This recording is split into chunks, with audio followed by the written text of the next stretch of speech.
Muy buenas noches, señoras, caballeros, bienvenidos al Gato al Agua. ¿Se habrá enterado usted de que ha habido un congreso del Partido Socialista Obrero Español? Yo apenas lo he podido seguir porque el viernes cogí el tren para irme a Barcelona, que daba una conferencia con los amigos de Vox. Fuerte abrazo para todos ellos, estuvieron maravillosos, espléndidos, pero en el tren de ida, que era un hablo, que aquello parecía el vagón frigorífico del tren del doctor Zivago, me pilló un resfriado monumental y he aguantado con él todo el fin de semana. Y el viaje de vuelta lo hice pues con la fiebre, la tiritera y con una pesadilla, que no se lo voy a contar, porque soñé que en España gobernaba una secta norcoreana. Una secta norcoreana que había elegido como líder a un maniquí, que era como el Ken de Barbie, pero era aún más siniestro, ¿verdad? Y que sonreía mucho y la gente le gritaba, perro, perro, y él sonreía todavía más. Y había un montón gigantesco aquelarre en un escenario todo rojo. Y aparecía una bruja despeinada y tal, que decía que hay que acabar con la derecha, no sé cuántos. Luego cogían a dos tipos que habían robado para la banda, los sacaban de la cárcel, les ponían 2 hornacinas y les sacrificaban autónomos vivos, los ponían allí delante del... Luego salió un señor con cara de vendedor de coches estropeados y te decía que todo lo que había en España bueno se lo debíamos a la secta, que las mujeres estudiaran, la igualdad de derechos, el fuego, la imprenta, la rueda, el acueducto de Segovia, todo se lo debíamos a la secta. Y en una de estas van y se ponen a cantar. Se pone todo el escenario rojo, oscuro, una cosa como entre templo satánico californiano y lupanar de carretera de la provincia de Ciudad Real, se pone todo así, en ese color, y empiezan a cantar. Arriba los pobres del mundo, y aparece un señor gordito con bolsas de papel llenas de billetes, la va tirando por encima de la gente, que caían como confeti los billetes, ¿no? Y seguía la gente cantando, en pie los esclavos sin pan, y entonces aparece un cañón de esos de pelotas de tenis, pero que no tiraba pelotas de tenis, tiraba gambas y langostinos, y ya un langostino me pegó en la cara y ya me desperté, y cosa que agradecí porque pensaba que aquello iba a acabar como en los aquelarres, con el nefando ósculo que decían los clásicos, ¿no? Total, que con la tiritera, la fiebre y tal, pues no he podido seguir el congreso del PSOE para nada, pero bueno, yo creo que los contertulios esta noche nos lo podrán explicar.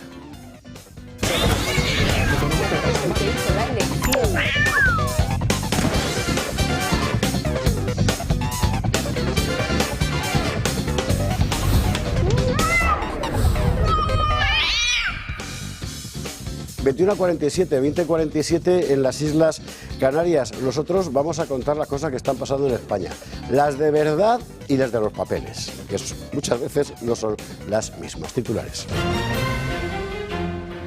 De las cosas de verdad, 2 meses después, Valencia sigue ahogada en barro. Y es una auténtica vergüenza que estés viendo imágenes de avenidas enteras con miles de coches apilados. Ancianos que viven en casas donde no hay ascensor porque no funciona. A ellos la riada pues les respetó la casa porque vivían en un tercero, en un cuarto, pero no pueden ni subir ni bajar. Es alucinante. 2 meses después. Bueno, lo contaremos. Hablaremos también del Congreso del PSOE, claro, nos lo contaron nuestros contertulios con ese aire de secta norcoreana que nos ha dejado a todos el ánimo un poco congelado, incluso a la gente que no ha tenido pesadillas en el AVE.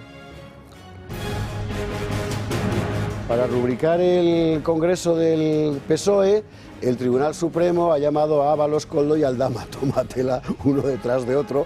No, o sea, este asunto empieza a pintar. Cada cosa que se va sabiendo es más y más grave. Tenemos que hablar, por cierto, de cómo el número 2 de Reyes Maroto resulta que estaba pringado en el asunto de las concesiones estas de hidrocarburos y aparece como observador en el Congreso del PSOE. ¿Para observar? No, para que le observen. Bueno, esto es, pues eso, la cosa nuestra. Asunto que ha pasado enteramente desapercibido, pero que para nosotros es muy importante. El premier británico, que se llama Starmer, laborista, ha confesado y ha dicho el otro día que la inmigración masiva en Europa es un proyecto deliberado de la clase política europea. Esto usted ya lo sabe, ¿vale? Pero que lo digan ellos es enormemente relevante. Muy significativamente, los medios en España y en otros muchos lugares lo han ocultado, pero esto es muy importante. El gobierno del Reino Unido de la Gran Bretaña le echa la culpa a Ursula von der Leyen de una política deliberada de inmigración masiva. Bueno, oiga, pues alguien tendrá que hacer algo con Úrsula, digo yo. Bueno, veremos. Y yo querría que nos diera tiempo a hablar de un asunto que se está poniendo cada vez más urgente. La nueva guerra mundial es la guerra por la energía. todo va avanzando a toda velocidad, el indulto del hijo de Biden, las maniobras otanales en la oscuridad en Georgia, nada de todo eso. Por cierto, compañeros, Georgia es la de Estados Unidos, la de aquí se dice Georgia de toda la vida. Bueno, vale, digo, todo eso es incomprensible fuera de la guerra por el gas, de esa guerra que empezó, por cierto, con Angela Merkel como protagonista y que lo ha contado todo en Der Spiegel la semana pasada. Así que lo veremos. Lo veremos en compañía de nuestros contertulios de esta noche, don Antonio Alonso Timón. ¿Cómo estás? Muy buenas noches, don José Javier. Pues estoy mejor que usted, que no estoy acatarrado. Yo ya pasé hace 2 semanas. ¿Y pesadillas no has tenido tampoco? Pues sí, he tenido una peor que la suya. Vaya, porque ayer volvía en el autobús en la Sepulvedana de mi pueblo y todavía era peor la pesadilla, porque yo pensaba que el pueblo español se lo creía, que creía que era verdad todo esto que usted ha soñado, y que al final Pedro Sánchez se quedaba hasta el 2031. O sea, que fue una pesadilla difícil de digerir. Eso era porque hizo caso a Feijóo. Claro, claro, que aguanta, le está diciendo que aguante. Y nada, lo que pasa es que hoy está la triste realidad para el Partido Socialista de encontrarse todos estos fastos del fin de semana, pues se han acabado y hoy volvemos a las imputaciones, etcétera, etcétera. Pero está muy bien, os agradezco, porque ya sabes que yo vengo hablando de Valencia siempre que he venido los últimos días, y no hay que olvidarse de ellos. Absolutamente.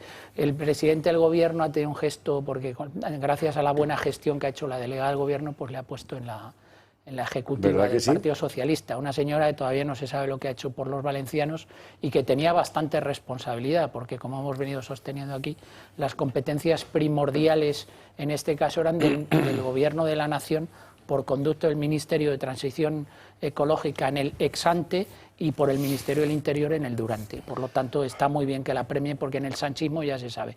A mayor el grado de ineficacia e ineptitud es directamente proporcional a los ascensos que se... A mayor hedor, mayor honor. Exactamente, a mayor hedor, mayor honor. Antonio, bienvenido, buenas noches. Don Jesús Trillo Figueroa Martínez, ¿cómo estás? Están pendientes todos de tus 5 libros ya, ¿eh? Ya, no los ganadores del concurso del otro día, los míos están preparados. Así que si hay retrasos es por culpa de los Jesús. Míos también, no te preocupes, que pues estarán aquí mañana sin falta. Muy bien. ¿Qué te iba a decir? Bueno, pues yo no tenía un sueño tan evidente como el tuyo, porque entre otras cosas yo tuve, en fin, el pecado de mirar en la televisión, en internet, la marcha del Congreso. Tan ingenuo de mí, queriendo buscar, pues yo qué sé, nuevos debates, nuevas políticas, en fin. Habían hablado de que iban a establecer un nuevo modelo, no sé si os acordáis, de Estado de las autonomías, un modelo federal o confederal, se discutía si una cosa u otra y tal. Al final, ha habido nada más que 2 cosas novedosas. El único debate que ha habido, era la supresión del término Q, de queer, en lo de LGTBI. Sí. Y la defensa de la supresión de la política queer. La defensa, los argumentos eran exactamente los mismos que utilizaban Curro Contreras, Rocío de Mer y Lourdes Méndez en una proposición no de ley sobre ideología de género que hicieron en la legislatura pasada. Increíble. La defensa definitiva de la realidad biológica del hombre y la mujer. Y luego, la única novedad es más increíble aún, porque además estaba englobada, presentada por Sánchez como las políticas de progreso. La única novedad importante ha sido el renacimiento o la recreación del Instituto Nacional de la Vivienda, que Franco creó en el año 1938, es decir, una empresa pública para la promoción y construcción de vivienda. Increíble. Sí, pero que funcionaba, que es la cosa. Claro. Que funcionaba, ¿Cómo que funcionaba? Construyó más de 10 millones de viviendas en España. Atento a mi artículo en Gaceta mañana, ya que me lo pone Jesús, se va a llamar precisamente así. Porque la época de Franco fue una época de progreso económico y social. Sí. Lo próximo que se les ocurre es crear la sección femenina ya oficialmente y los coros y danzas, digo yo, no sé, algo parecido. Bueno, coros y danzas en la ceja, ¿no? que es un poco lo mismo. Y sección femenina no, porque se enfadarían las otras feministas, ¿no? Vaya lío que tienen ahí montado. Efectivamente, la Q, qué cosas. Jesús, bienvenido, buenas noches. Don Julio Ariza, ¿cómo estás? Yo, Georgia, pensaba que era Meloni. Bueno, ya. Yo lo siento. No sé. Tú es que siempre cada uno tiene su... Sé que siempre estás pensando en lo mismo. Meloni. Ya. Bueno, vamos a ver. ¿Qué me ha impresionado hoy? Pues me ha impresionado que Gan Pampols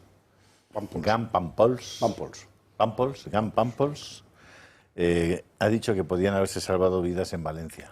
Claro. Bueno, ahora solo hace falta que nos diga quiénes son los responsables de que no se hayan salvado vidas en Valencia. Es decir, mi general, que nos explique quiénes son los responsables de que se hayan perdido vidas en Valencia. Así que si nos lo puede usted contar, yo se lo agradecería.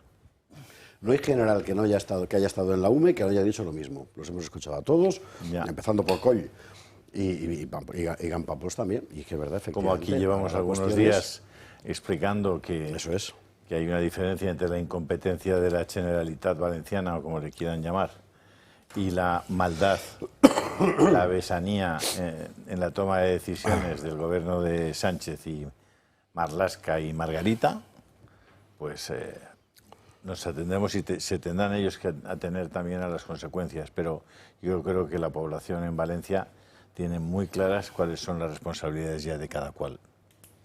Julio, bienvenido, buenas noches. Don Miguel Durán, ¿cómo estás? Pues tirandillo. Como sí, somos un país de bueyes, pues vamos tirando, seguimos tirando. Yo no he tenido sueños, querido José Javier. Duermo de una manera razonablemente apacible. No me asaltan. ¿Por qué no vas en el hablo ese que te digo yo? Bueno, yo hace tiempo que no voy en el hablo porque es que tiene unos asientos durísimos, una ciertamente, cosa ciertamente. nada confortable. No he tenido sueños, tampoco he entretenido las horas de mi fin de semana en seguir el congreso del PSOE, porque yo sé que el resultado era el que tenía que ser. Y el resumen, pues ya me lo dan después los medios de comunicación. El resumen o el epítome de ese resumen es que estamos ante la mayor expresión de cesarismo que se haya podido vivir desde que se inauguró la transición democrática. Incluso desde antes. Pues puede ser, porque lo que Pedro Sánchez encarna es una forma de caudillismo indiscutible, ¿no? Ya sé que a ellos el término caudillo les molesta, pero en definitiva, si por Pedro Sánchez fuera, se eliminarían los restos de contrapoderes que van quedando todavía en la estructura de nuestra España. Y como a mí no me seduce ni me sacia autoflagelarme viendo ese tipo, o escuchando en mi caso, ese tipo de cosas, la única cuestión que me duele es pensar cómo es posible que tanta gente como todavía hay, en el sentido que voy a decir, siga votando esas siglas. Supongo que es por el tribalismo electoral que hemos dicho aquí en alguna ocasión, pero es terrible, es tremendo esto, ¿no? Yo lo que le pregunto a algunos socialistas, y no me saben responder, es cuando esto acabe, ¿qué va a quedar del PSOE? ¿Qué habrá del PSOE?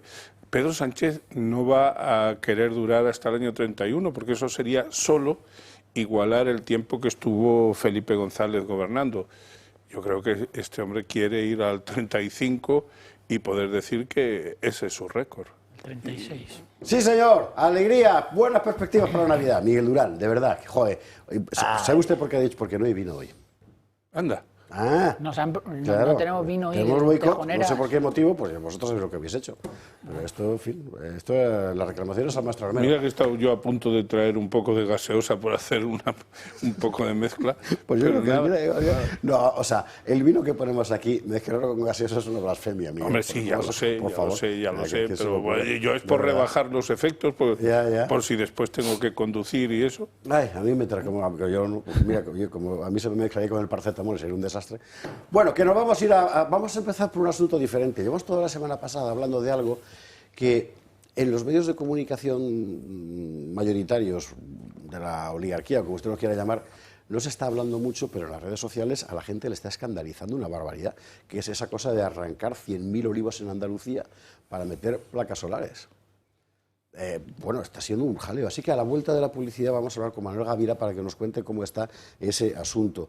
Antes de irnos, vamos a ir a un lugar donde sí que se ven los olivos, las encinas, las retamas, las jaras, que es en Prado Chico, en Bodilla del Monte. Teresa Serrano, ¿qué tal?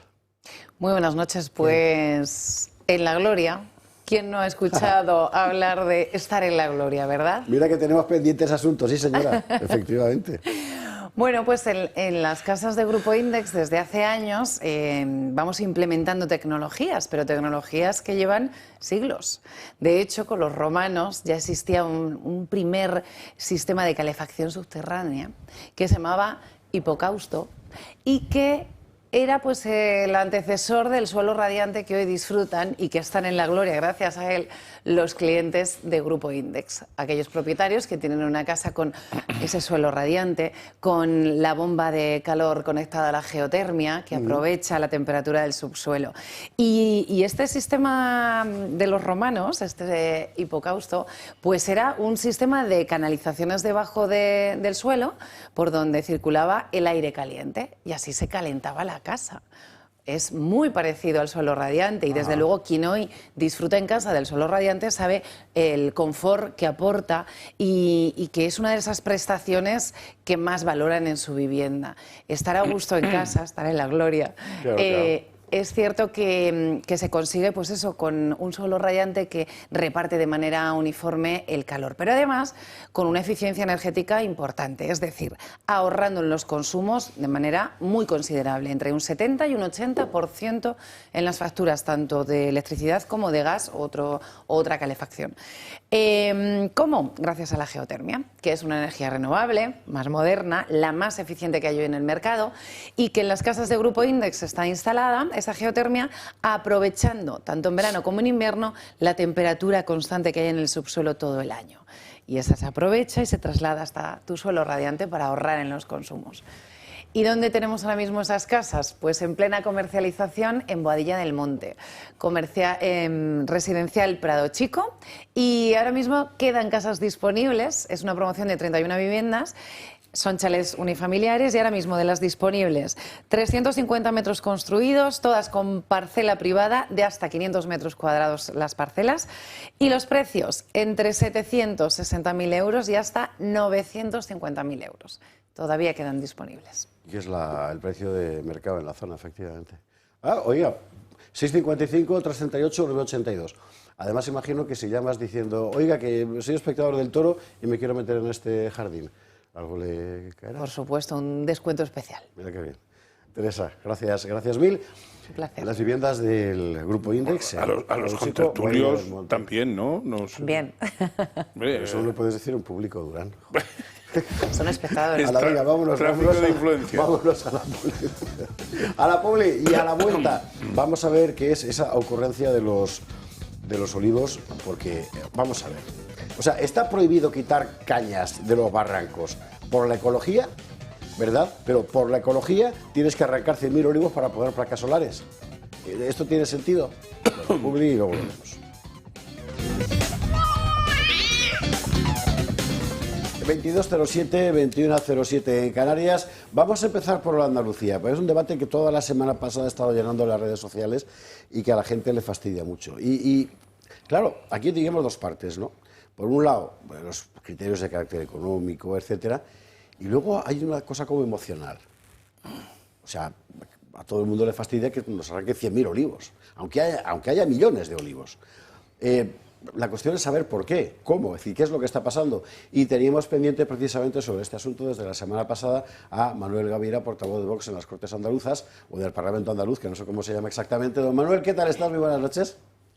Hola, buenas noches, Javier, y buenas noches a todo el Parlamento de Andalucía. Por cierto, hoy se cumplen 6 años desde que, gracias a la irrupción de Vox en el Parlamento de Andalucía, logramos echar a los socialistas del Palacio de San Telmo. Hoy es un día que los de Vox recordamos muy bien porque fue nuestra entrada en un Parlamento autonómico, la primera entrada de Vox en un Parlamento autonómico. Solo 6 años, ¿eh?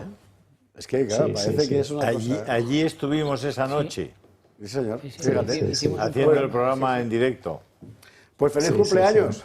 Feliz cumpleaños. Y ahora además con el jaleo del debate presupuestario y tal, que ahora me imagino que podremos hablar también. Pero lo que más nos había llamado a todos la atención era la cuestión de este desarraigo masivo de olivos. Las fotografías que venían de lugares como Lopera, la verdad es que eran desoladoras. Y no desaladoras, que eso es lo de Cristina Narbona, desoladoras. ¿Y por qué? Quiero decir, ¿qué exactamente qué está pasando? Bueno, pues lo que está pasando es que tristemente, fíjate que Javier, que Andalucía es muy grande, pero al final, pues este tipo de parques de placas solares o de parques eólicos, pues siempre van a parar donde más daño nos pueden hacer. Y estamos hablando de 100.000 olivos, que son muchísimos olivos, mucha riqueza, empleo, sobre todo en comarcas enteras, y estamos hablando de Jaén concretamente, y también ese patrimonio paisajístico, ese patrimonio natural que vamos a perder. Y estamos hablando de que en el fondo es un ataque contra lo que es el modo de vida rural, contra lo que es el empleo de esa parte de Andalucía. Fíjate que Jaén está perdiendo mucho empleo rural, y en definitiva lo que estamos viendo es como tristemente estamos perdiendo lo que es la esencia de esa parte de Andalucía. Yo imagino que si los arrancan será porque a sus propietarios les pagan algo, y porque a estos les será más rentable aún así verlos arrancados que mantenerlos, pero esto es tristísimo. Sí, pero estamos hablando, fíjate, en una fase de expropiación forzosa, ¿eh? Ah. O sea, que la agricultura en Andalucía, bueno, todo el mundo sabemos lo que está pasando en la agricultura en Andalucía, por supuesto en España. Esas políticas de Bruselas que vienen, ese pacto verde, esas leyes de restauración de la naturaleza, la Agenda 2030, la competencia desleal, lo que todos conocemos ya. Pero es que en este caso estamos hablando de agricultores que quieren trabajar y que esto es muy importante que subrayes esto, porque efectivamente lo que se había contado desde la Junta era un poco equívoco y no dejaba claro si era expropiación forzosa o era un proceso, digamos, de venta más o menos razonable. O sea, no, es expropiación forzosa.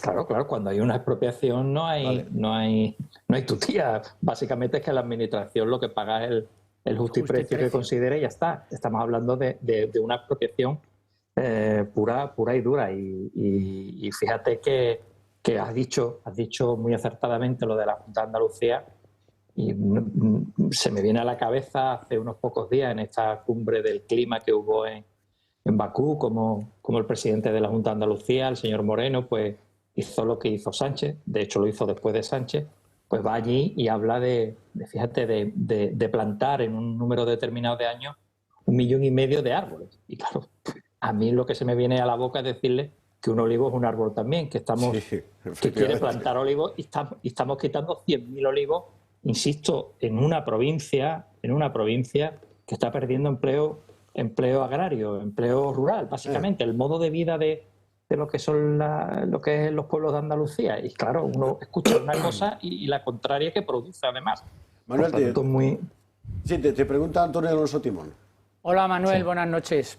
Buenas noches, encantado de saludarte. Por mi de formación profesional ya sabes que cuando hay una expropiación forzosa tiene que haber una causa expropiandi, es decir, una causa de utilidad pública o interés social. ¿Y cuál es la causa de utilidad pública? Es decir, ¿cuál es la razón última que esgrime la Junta de Andalucía para expropiar esos árboles, como muy bien has dicho tú, en un entorno natural? Claro, esos árboles también tienen una causa de utilidad pública, que dan de comer a los agricultores.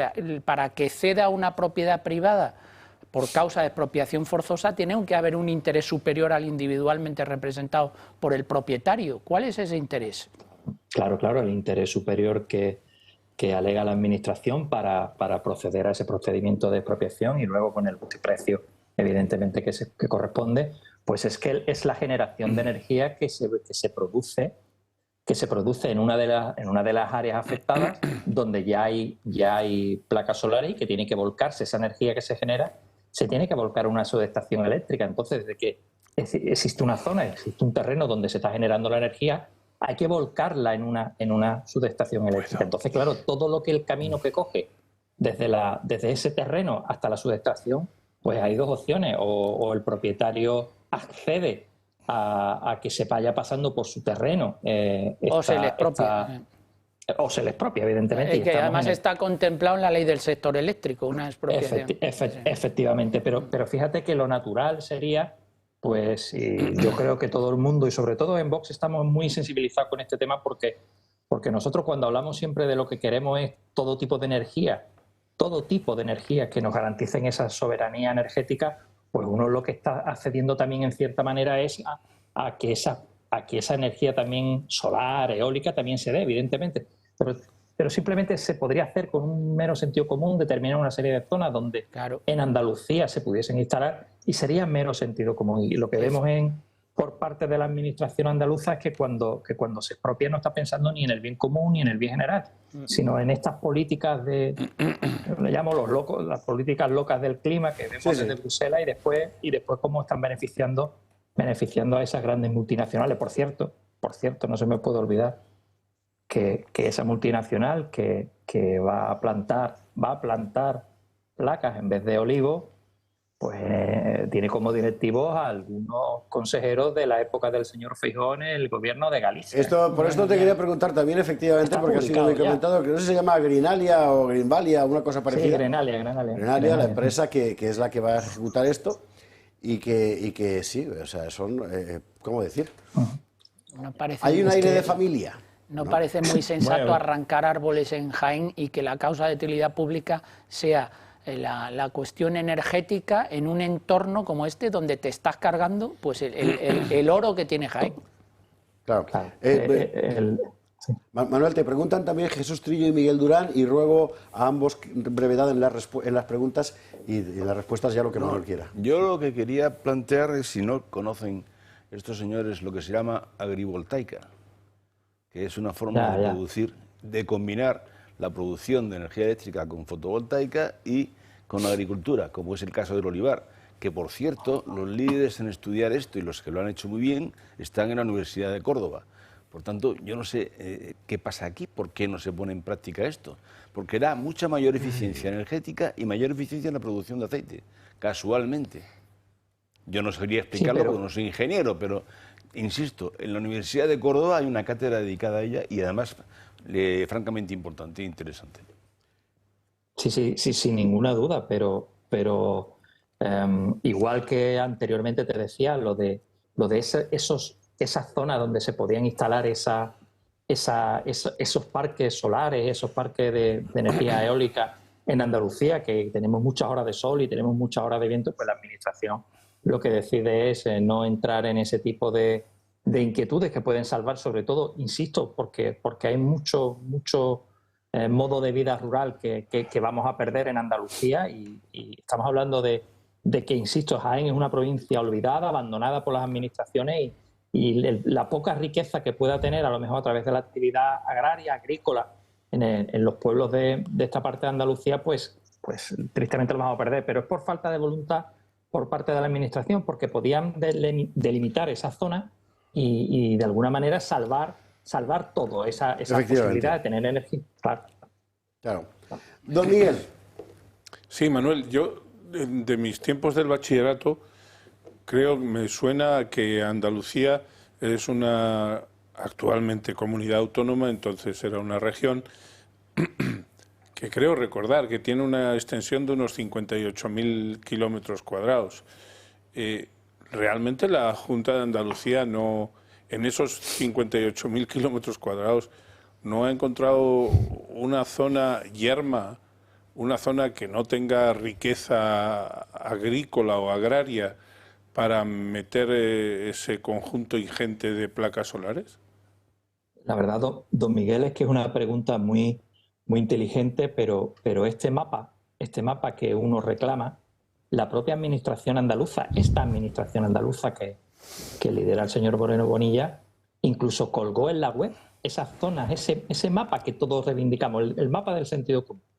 Pero lo que nos trasladan, evidentemente, los afectados es que las presiones de las empresas energéticas, en este caso eléctricas, pues hizo que el gobierno de Moreno pues metiese en el cajón ese mapa que podría ser puro sentido común para, insisto, y vuelvo a lo del principio, que Andalucía es muy grande, siendo muy grande hay muchas zonas donde se pueden instalar esos parques, por supuesto, pero lo que hizo el gobierno fue meter en el cajón ese plano. Y tristemente, y la explicación y la justificación que da el gobierno es que Andalucía efectivamente tiene esa extensión que usted muy bien recuerda. Andalucía es muy grande, como Portugal de grande, pero el gobierno no está en ese sentido común, en ese aplicar esas fórmulas que puedan reconducir lo que está sucediendo y que no es otra cosa que al final va a suponer lo que es la pérdida del mundo del mundo rural y mucho de la agricultura que tiene Andalucía. Julio, sí. Don Manuel, perdóneme, ¿cuántas hectáreas son? Pues la verdad es que el dato no lo tengo porque lo que me hablan son de miles de campos de fútbol y cuando uno trata de Una hectárea es un campo de fútbol. Sí, bueno, pero 10.000 metros cuadrados. Claro. Pero el dato concreto no se me habla de 100.000 olivos, pero estamos hablando en esta parte de Jaén únicamente. Claro. En Granada, en la Vega de Granada está pasando también. No, y yo le pregunto, le digo por lo siguiente, ¿y no sería posible encontrar una pequeña lagartija que fuera un animal en peligro de extinción y colocarla en esa zona de Andalucía y algunos pajarillos y protegerlos? Es que, insisto, la producción. Y a ver quién toca unas mariposillas. Claro. No sé, porque ya que los olivos no tienen esa condición de poder ser protegidos, pues se podría introducir alguna... La butarda da buenos resultados. O pueden poner, por ejemplo, afiliados de Vox en esa zona, que están en peligro de extinción en cuanto se acercan el PSOE y el PP.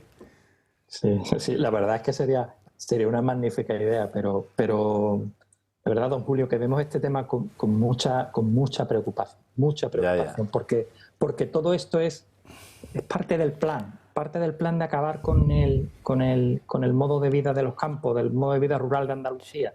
Y el peso de la agricultura, del sector primario en nuestra tierra es muy grande, y no podemos deshacernos de cualquier fuente que genere riqueza y empleo. Y Jaén es una provincia muy abandonada, muy transparente, muy olvidada. Y claro, le quitan lo único que tiene para poder sobrevivir. No, es exacto. Y te forras a hacer inversiones en Marruecos con los solidarios. Ni el PP ni el PSOE están dispuestos a defender nuestra soberanía energética ni nuestra soberanía alimentaria. Es decir, no han aprendido la lección después del COVID y de una historia que ya se la podían haber aprendido, ¿no?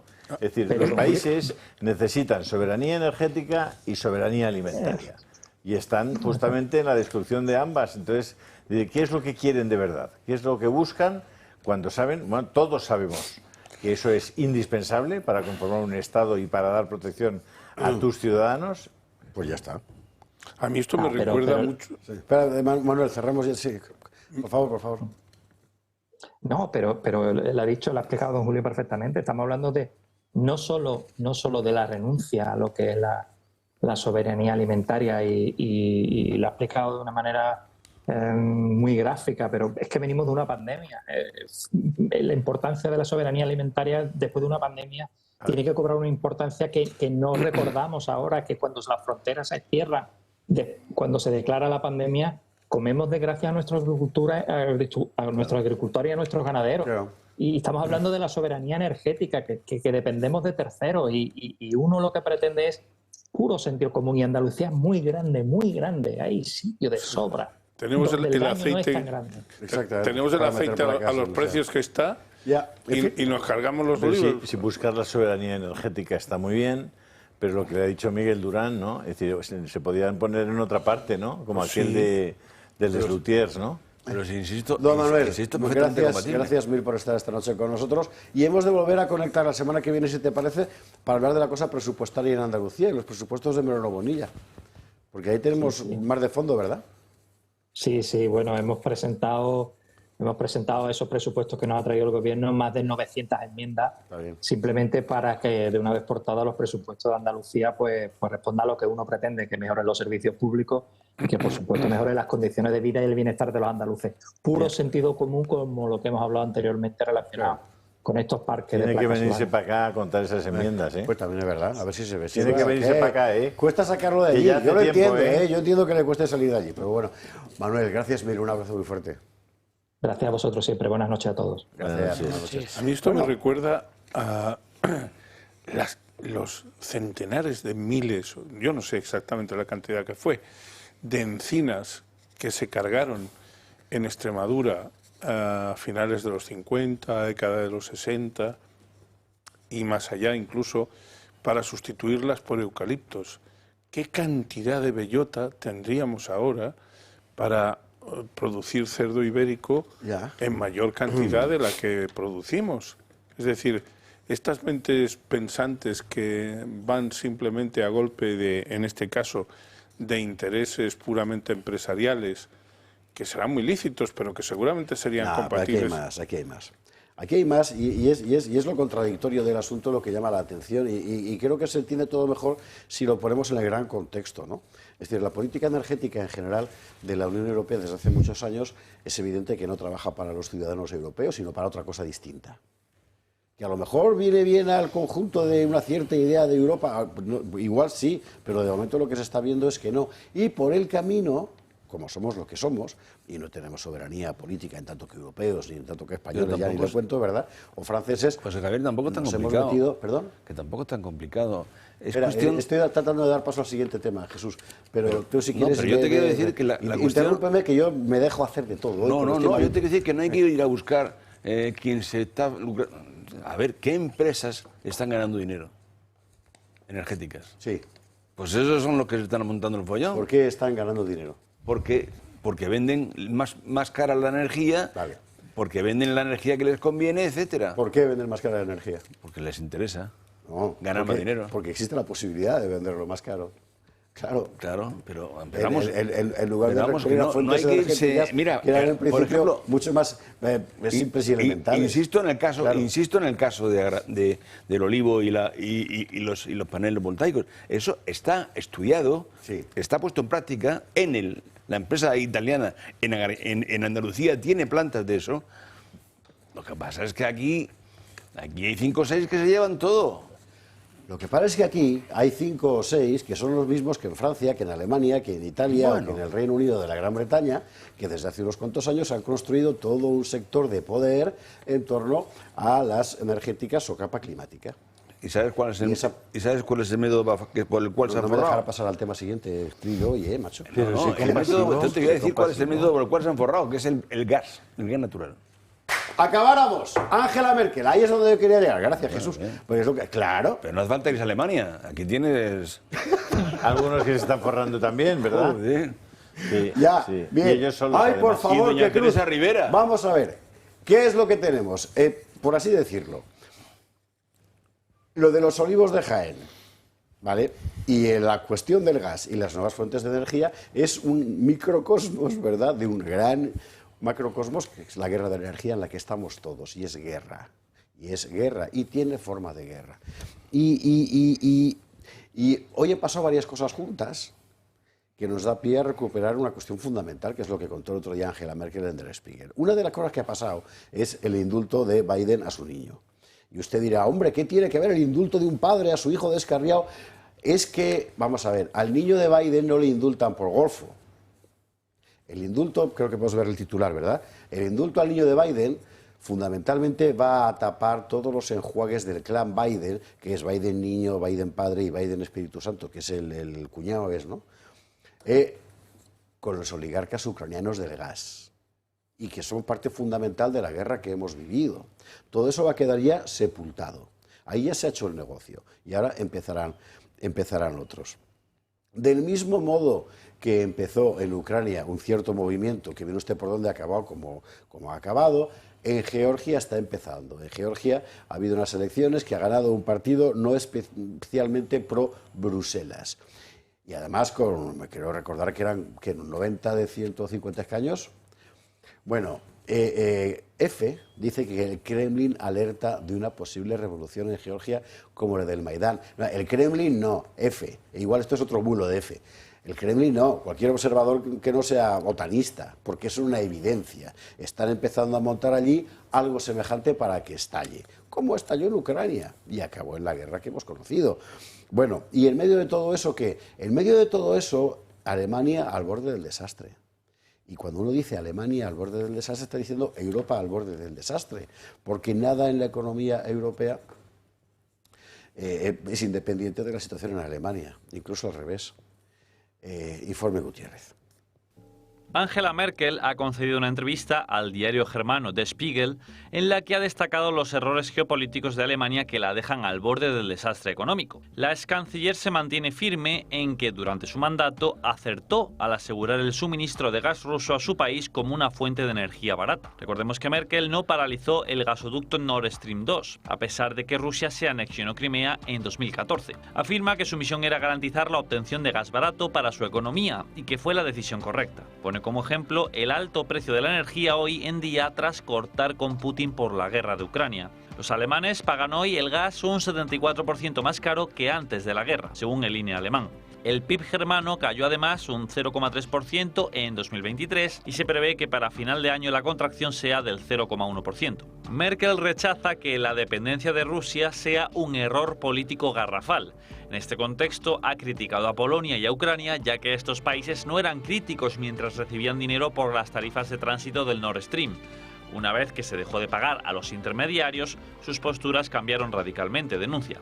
La Comisión Europea se puso como fecha límite 2027 para acabar con la dependencia energética de Rusia, según refleja el plan Free Power de la Unión Europea. Una hoja de ruta que plantea también el ahorro de energía, la apuesta por las energías verdes y la diversificación de las fuentes a la par que se corta de raíz con Putin. A finales de 2023 se consiguió reducir las importaciones de gas desde Rusia hasta dejarlas en un 14,8% del total, frente al 42% que representaba en 2021. En 2022, el Nord Stream fue volado por los aires en un intento de poner fin a las importaciones desde aquel país y situar a Estados Unidos como gran proveedor de gas. Un duro golpe a la economía alemana que se quedó de un plumazo sin la mitad de su demanda. Desde entonces, Alemania y Europa han virado a Estados Unidos, que se ha hecho con el 19,4% del mercado. Si hablamos exclusivamente del GNL, el 50% de las importaciones proviene de allí. Además, los americanos lo venden a la Unión Europea un 35% más caro que Rusia. El gobierno alemán no levantó la voz contra su aliado norteamericano, que le ha puesto en un aprieto. Noruega con un 30,3%, los países norteafricanos con un 14,1%, el Reino Unido con un 5,7% y Qatar con un 5,3%, completan la lista de grandes proveedores junto a Rusia, que a pesar de todo sigue ahí con un 14,8%.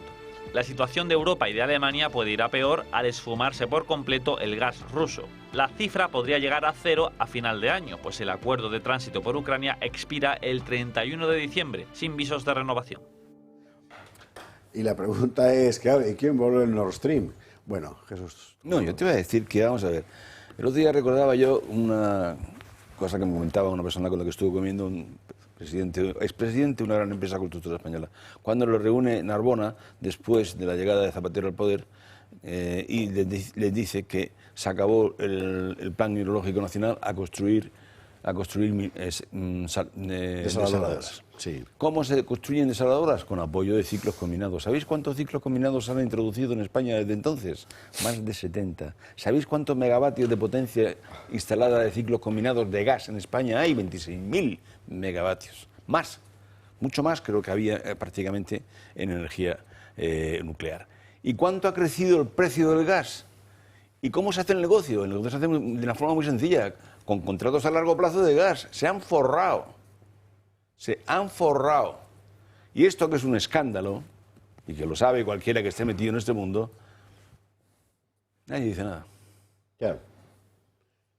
Pues será porque lo que se han forrado se... Pero te estoy hablando de Narbona como gran bandera, inicial. Claro.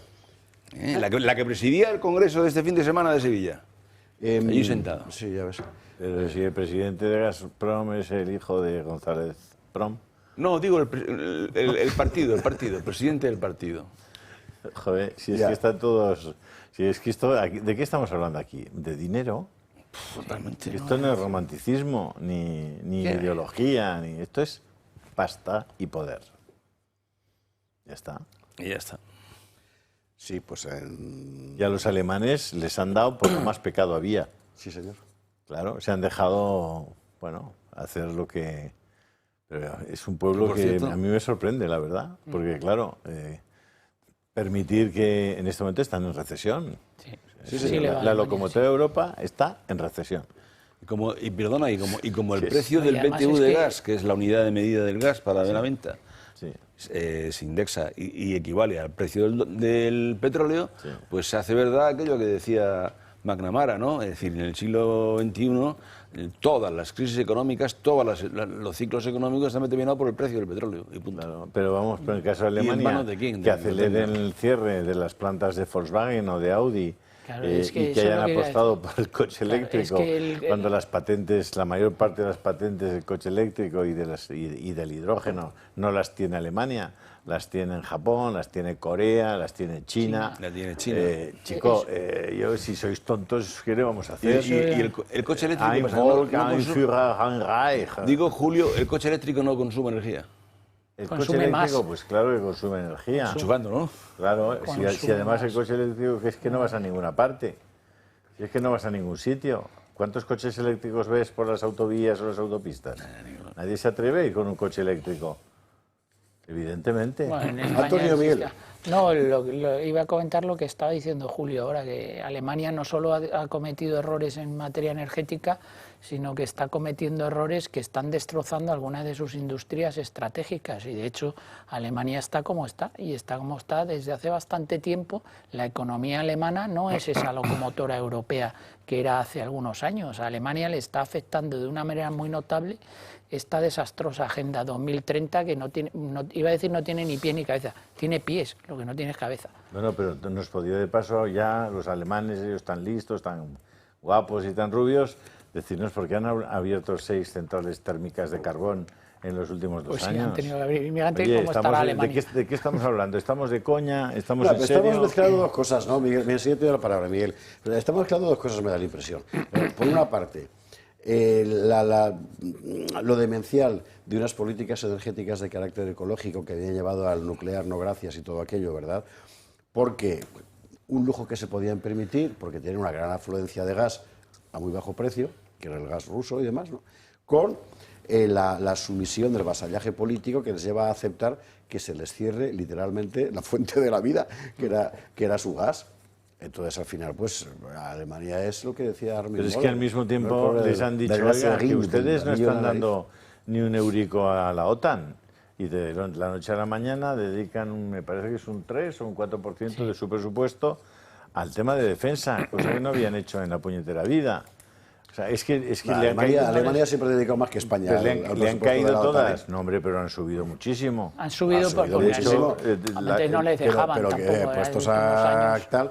Vamos a ver, yo también ahí entiendo, vamos a ver, yo ahí me pongo en el... Jo, Miguel, al final no vamos a dejar hablar a Durán, cosa increíble en este programa.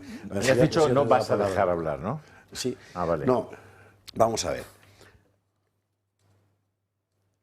Compañeros de Washington que me escucháis, ¿tiene sentido decirle a un pueblo o a un grupo de pueblos franceses, alemanes, italianos, españoles, durante más de medio siglo, la culpa de cómo va el mundo es vuestra porque sois malos, blancos, cristianos, no sé cuántos, ¿verdad? Merecéis morir, quedaros simplemente a pastar de vuestros pastos verdes que ya me encargo yo del dinero y la guerra, y ahora decir, a ver, venga, dinero y guerra. Dice, tío, ¿me has domesticado? Me has emasculado y ahora quieres que sea Hércules. Y Alemania especialmente, claro. Que Alemania especialmente, después de la Segunda Guerra Mundial, claro.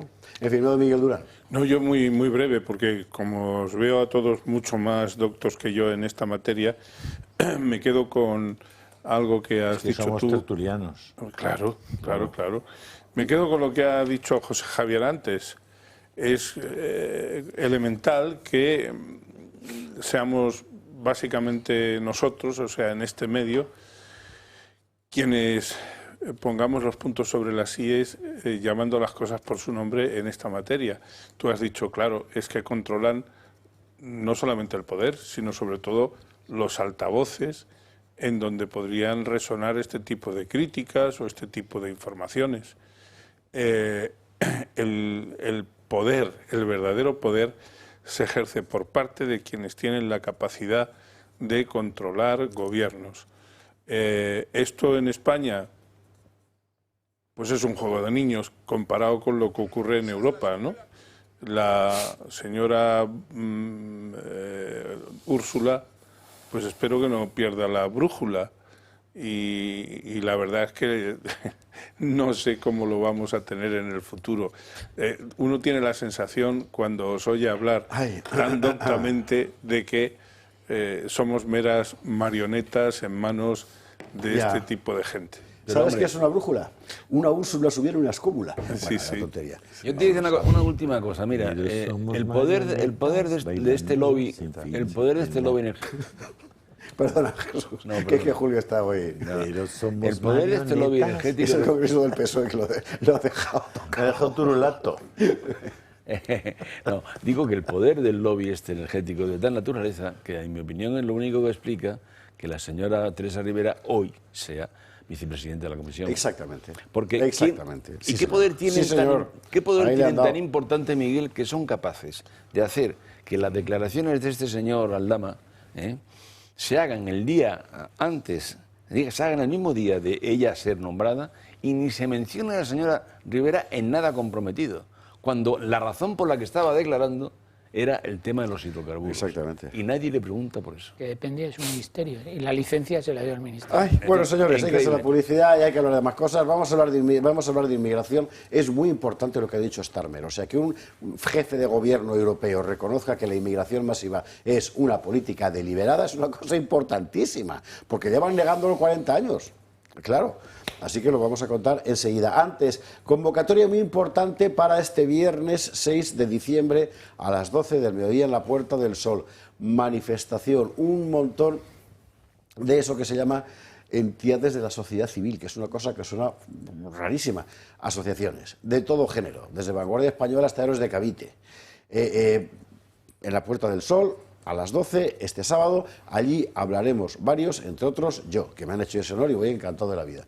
Y luego otros de los que hablen ellos si quieren, ¿no? A las 12. Hay que ir a las 12 del sábado. De la mañana, el sábado en la Puerta ¿Contra del qué? Sol. Mire, contra la casta política, sinceramente. O sea, contra el fracaso, el colapso del Estado que hemos vivido en estos últimos meses, en semanas en España, y la necesidad de salir de aquí ya. Porque ya hemos visto que si es del PSOE o es del PP, sí, por ellos no vamos a salir. Lo veremos enseguida. Antes de irnos, le recomiendo, esto va a venir muy bien para la gente que estuvo en el Congreso del PSOE el otro día. Mire, nosotros tenemos ahora aquí unos amigos que son las clínicas Santo Domingo by Ana Baloy. Y es una cosa muy interesante. ¿Por qué? Pues porque es una clínica estética que ofrece un montón de servicios en odontología, medicina estética y nutrición, pero de todo tipo, desde una limpieza dental hasta tratamientos de implantología muy avanzados, neuromoduladores, rejuvenecimiento facial, balones gástricos, por ejemplo, etcétera, etcétera. La primera consulta es gratuita, así que yo le aconsejo, como usted es espectador del Toro y además si es socio del Club de Amigos tiene un 10% de descuento, que llame y pida un presupuesto sin compromiso a ese teléfono o vaya usted a la clínica en la calle Embajadores 181, local 3, Clínica Santo Domingo de Ana Baloy. No deje de mirarlo. Vámonos a la publicidad, a la vuelta, con la cuestión de la inmigración y luego nos vamos a Valencia. Mire, del Congreso del PSOE ya hablaremos después. Pero de lo de Valencia hay que hablar antes. Me decía Ernesto, un espectador de Canarias, muy vehemente y muy crítico también, cosa que le agradecemos infinito, me escribía hoy: a nadie se le ha ocurrido hacer un funeral de Estado por los muertos de Valencia y de Albacete. Yo, coño, pues tiene razón. Es que tiene razón. ¿Cómo es posible? Bueno, pues mira, nosotros aquí a nuestro modo lo haremos. Publi y a la vuelta. Pedirle peras al olmo, 22:46, 21:46 en Canarias. Que sepa usted que en el Grupo Prisa están que no viven en sí. ¿Por qué? Pues porque quiere vender Santillana para poder pagar una señal de televisión nueva que le va a dar el gobierno. Como no tienen bastante ya, ¿verdad? Tienen también un canal de televisión. A nosotros no nos van a dar ni agua en ningún lado. Nosotros estamos aquí porque usted está ahí apoyándonos y se lo agradecemos infinito. Eso es. Pero si fueran ustedes más, pues esto sería todavía más grande, ¿verdad? Y para eso está el Club de Amigos.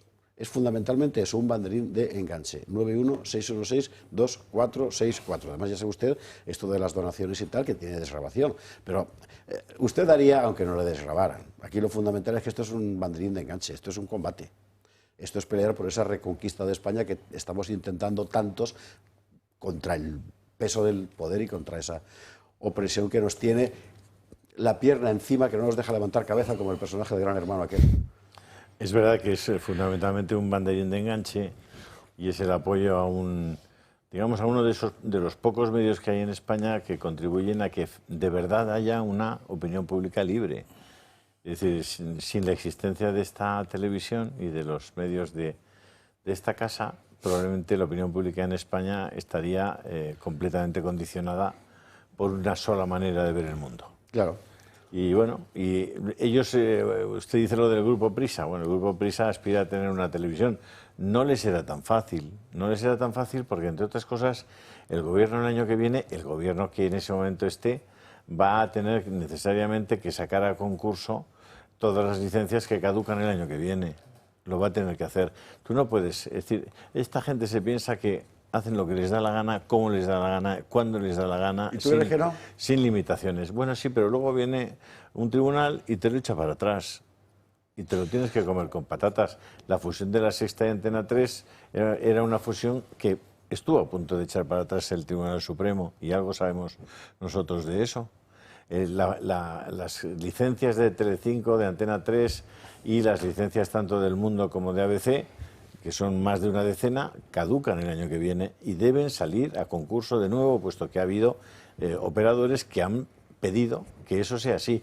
Si creen que pueden coger una licencia de TDT y dársela al Grupo Prisa, que ya tuvo una licencia, por cierto, en su momento, al principio de las licencias, ellos pidieron una licencia de las de pago y se les dieron la de pago, la que era un negocio seguro. Bueno, pues con aquel negocio seguro lo vendieron. Después les dieron y se lo reconvirtieron en una en abierto, la quebraron.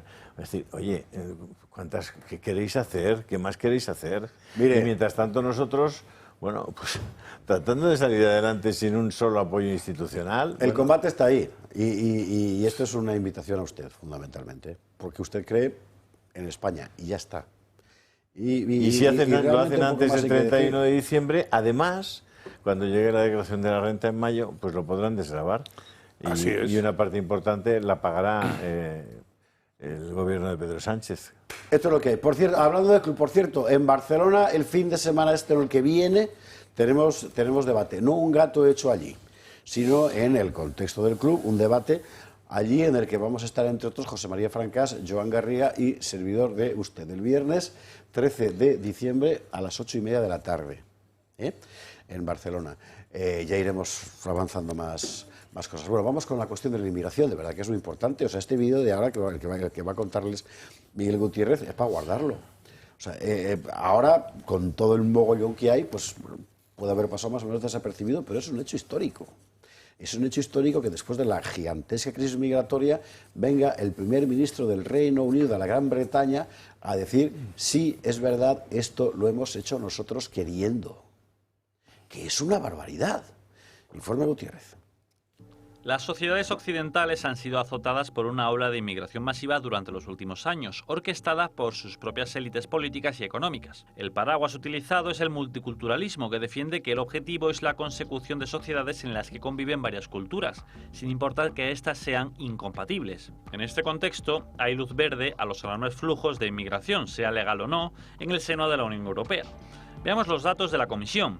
El año pasado entraron de manera ilegal en la Unión Europea 385.000 personas. El 78,8% de ellas procedía de África y de Oriente Medio. De estos, aunque se emiten muchas órdenes de expulsión, solo se ejecuta el 30% del total. Mientras tanto, se aceptaron 8,5 millones de permisos de corta estancia, la mayoría procedentes de China, Turquía, India, Marruecos y Rusia. Del total de permisos que se otorgan, el 15% tiene que ver con el régimen de asilo. Así nos encontramos con que en la Unión Europea viven 448 millones de personas, de las cuales 27,3 son extranjeros y 42,4 nacieron fuera de Europa. El Reino Unido es posiblemente el país que más lo sufre, aunque ya no pertenece a la Unión Europea. Esta importación masiva de personas procedentes de otras culturas ha convertido al país en un auténtico polvorín, con inseguridad en las calles y con censura al que se atreve a denunciarlo, que es tachado de racista. Este año el Reino Unido ha recibido ya a 1,2 millones de inmigrantes. Hace 8 años, cuando tuvo lugar el Brexit, entraron un total de 622.000, la mitad. De hecho, el número de hombres en edad militar extranjeros ya supera incluso el número de militares de los que dispone el país. La población inmigrante es de 10,7 millones, un 16% del total. No se trata de un fenómeno irremediable, sino de un plan orquestado desde arriba. Así lo ve el primer ministro británico. This happened by design, not accident. Policies were reformed deliberately to liberalize immigration. Brexit was used for that purpose. To turn Britain into a one-nation experiment in open borders. Lo cierto es que desde las instituciones internacionales y supranacionales se ha impulsado la inmigración masiva hacia Occidente con el beneplácito de muchos gobiernos nacionales. No hay más que ver el Pacto Mundial sobre la Migración de las Naciones Unidas, que fomenta la inmigración ilegal al abogar por la no detención de los irregulares, por darles acceso a sanidad y educación, por los discursos favorables al multiculturalismo, por los rescates en mar, sean reales o no, y por no perseguir a las ONG que los traen. El discurso es el mismo en la Unión Europea, que decidió en 2015 no defender sus fronteras y aceptar a todo el que llegara. Así lo cuenta Legheri, exdirector de Frontex. La comisaria europea chargée des questions migratoires et des affaires. La comisaria europea responsable de gestión migratoria y asuntos internos me dijo, en octubre de 2019, hace ya 5 años, cuando yo era director de Frontex, tu misión como guardia de fronteras y la misión del cuerpo fronterizo es dar la bienvenida a los inmigrantes. Frontière, c'est d'accueillir les migrants. Te guste o no, los inmigrantes deben ser acogidos. Este es el papel de los guardias de frontera. El plan urdido desde las instituciones supranacionales es claro: llenar a Occidente de otras poblaciones que eventualmente reemplazarán a la población nativa, pues su ritmo demográfico es mucho mayor. Un plan con tintes económicos que permitirá abaratar la mano de obra. Bueno, ¿podemos seguir hablando de inmigración entonces? Porque la inmigración era lo que todos conocíamos, hasta los años 70, incluso hasta los 80, ¿verdad? Esto ya es otra cosa, claro. Estos son gobiernos que han decidido abrir sus fronteras de forma completamente alegal, cargándose el derecho de asilo, cargándose el equilibrio socioeconómico de sus propias sociedades, por razones que algún día nos tendrán que explicar de verdad. No, no te lo van a explicar eso nunca, porque yo creo que el diseño es tan absolutamente maquiavélico que a mí todo esto me suena a una enorme operación sociológica que lo que pretende es precisamente un cambio. Yo no sé muy bien el alcance que pueden tener esas criaturas que lo diseñan así en sus mentes, si es que tienen algunos. Lo que ocurre es que después, cuando los experimentos hechos con cosas tan sensibles fallan y las consecuencias las tenemos que pagar todos, pues aquí no va a haber ningún responsable. Es que no vas a poder señalar, o escasamente vas a poder señalar con el dedo a personas concretas, porque luego te vendrán y te dirán que no, que eso estuvo en el contexto de una política general de la que nadie es culpable, y todos lo son en definitiva. Ese es el problema, que igual que ocurrió con la pandemia, pues se hacen estos grandes experimentos, en este caso de carácter sociológico también. Allí se experimentó con la población para saber dónde está el punto de resistencia cuando se tienen que tomar medidas absolutamente draconianas, y ahora pues en esta lluvia que va permeabilizando nuestra sociedad, que yo no estoy hablando ahora de personas individuales que vienen a este primer mundo creyendo que esto es jauja. Estas pobres criaturas tampoco son ellas las responsables del éxodo que se promueve desde sus países. Yo me refiero a estos grandes diseñadores de la política migratoria que no van a tener que rendir cuentas jamás ante nadie de un sacrilegio social como el que se está cometiendo. Es interesante Starmer en qué contexto lo ha puesto. Sí. Pues ¿no cree usted que Starmer esto lo ha contado para decir qué malos son todos menos yo que soy un identitario? No, él ha dicho el Brexit en realidad era para justificar todo esto, ¿verdad? Sí, es muy interesante ese dato que apuntas, porque hay que tener en cuenta además que esto le está estallando a él. Entonces claro, él dice, esto viene de antes, que yo no soy el culpable. En el Reino Unido este año ha habido muchas manifestaciones en contra de la inmigración con el caso que hubo de los niños estos, y entonces se le está volviendo encima. Decía Miguel que no lo van a explicar. Hay algunos que ya empiezan a explicarlo para decir que ellos precisamente no son los culpables, que este es un diseño que ya se había hecho con anterioridad. El que es una cosa deliberada y querida, voluntaria desde el punto de vista político, ya lo habíamos señalado aquí en alguna ocasión anterior. No es casual, como ha dicho él, y además a mí me sorprende la contundencia de las declaraciones de Starmer. No, si esto no es casual, se diseñaron las leyes y se hizo un experimento con el Reino Unido de un país de fronteras abiertas después del Brexit, pero lo hace para salvarse él de lo que le viene encima. Y lo que está empezando a suceder son esas consecuencias no previstas, o inicialmente por esas mentes pensantes no previstas, de la respuesta que está teniendo la sociedad, directamente e indirectamente. Directamente en las elecciones. Cada vez las elecciones en los distintos países europeos están apostando por los partidos que están llamando la atención sobre el peligro que tiene esta inmigración incontrolada para las sociedades europeas. Y indirectamente, pues a través de que la sociedad europea cada vez está más pendiente del tema migratorio. Es uno de los, decíamos antes que el tema de la energía es crucial, pero este va a ser otro de los caballos de batalla de Europa en el siglo XXI.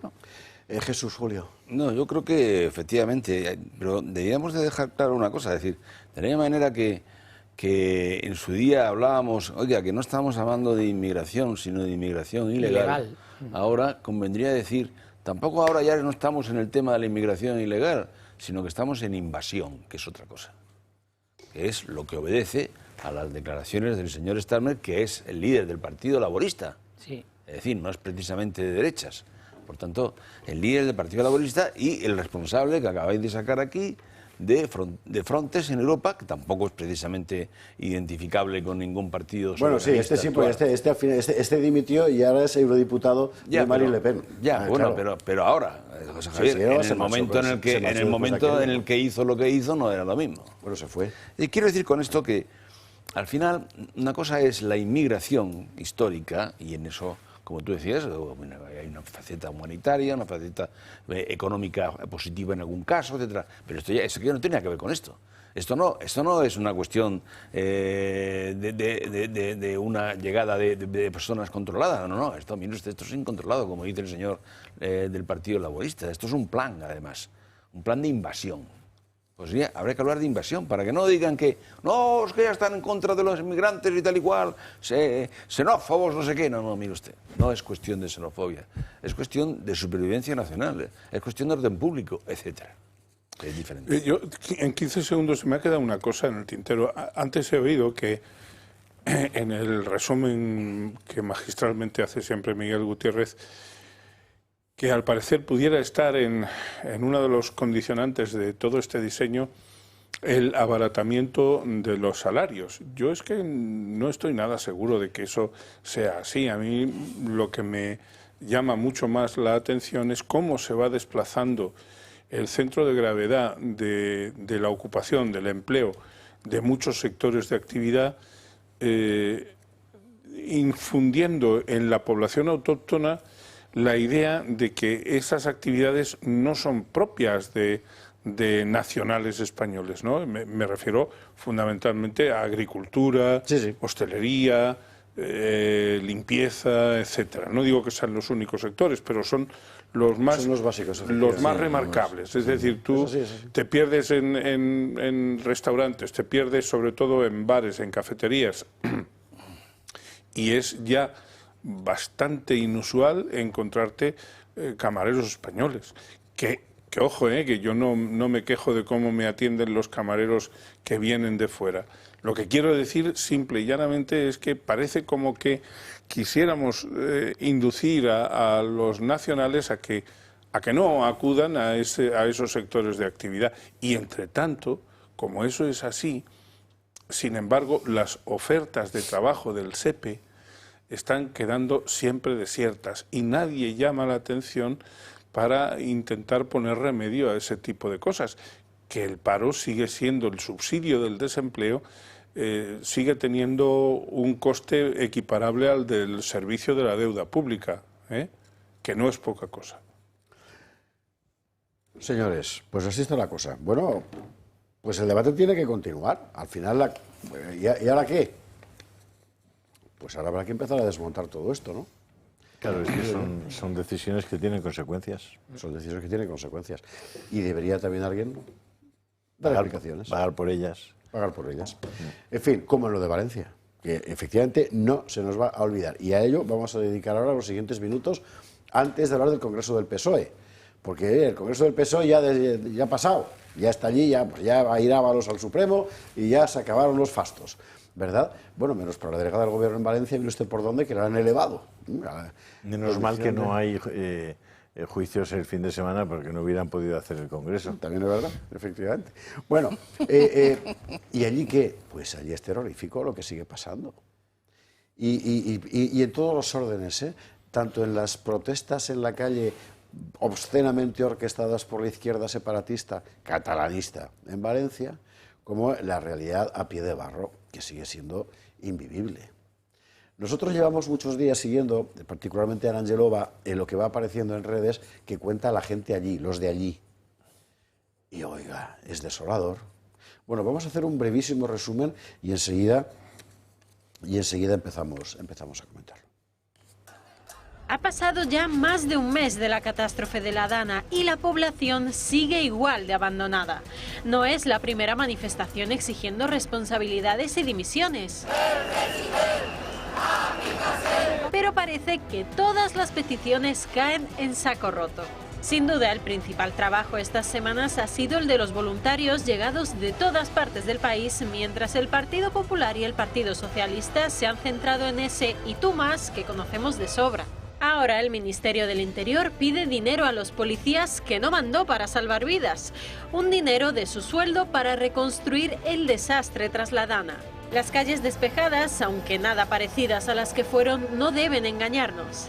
Sigue habiendo gente que ha perdido su casa, su trabajo o que ha tenido que esperar un mes entero para abrazar a un familiar porque el ascensor no funcionaba y tiene movilidad reducida. Llevo 10 días aislado. Rumores de compañeros que les pasa cosas similares, les han dicho que entre 3 y 4 meses, no me lo puedo creer. Si tengo que estar aquí 3 meses, en fin. No había cobertura, no había ninguna cobertura, era imposible tener una compensación. Tú levantas lo que está bajo tierra y ahora tú si lo levantas cimientos, ya lo verás. Es que no está. Ya lo sé que está, pero bueno, ya lo haremos, tranquila que lo hacemos. ¿Vale? Manuela es solo una de las miles y miles de personas afectadas que se sienten totalmente desamparadas. Estamos desesperados, estamos con una tristeza impresionante porque hasta el domingo de esta semana pues estuvo la UMED trabajando, pero el mismo domingo, a última hora del día parece ser, dijeron que lo lamentaban pero que ya no vendrían más, que les habían dado la orden de que se tenían que marchar y que no podían venir. Les habían dicho que bueno, se iban a nombrar a 20 empresas en las cuales se iban a hacer cargo de las limpiezas de todos los garajes. Los ciudadanos están desolados y son incapaces de ir recuperando su vida poco a poco, aunque quieran. Sí, están las calles limpias de coches, de todo, pero sigue habiendo mucho polvo porque no está todo limpio en condiciones. Existe otra forma de abandono.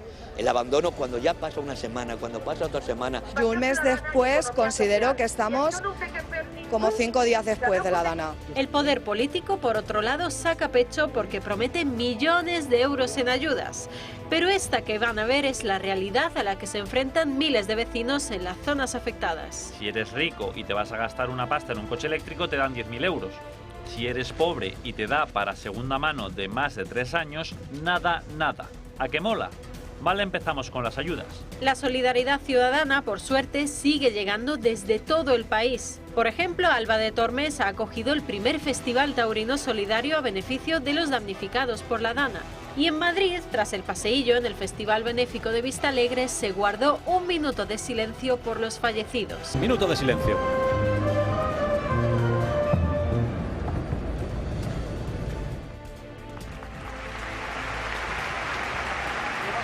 Palmas que inundan ahora el sonido ambiente en el Palacio de Vistalegre y que rompen ese minuto de silencio cuando suenan los acordes del himno nacional de España.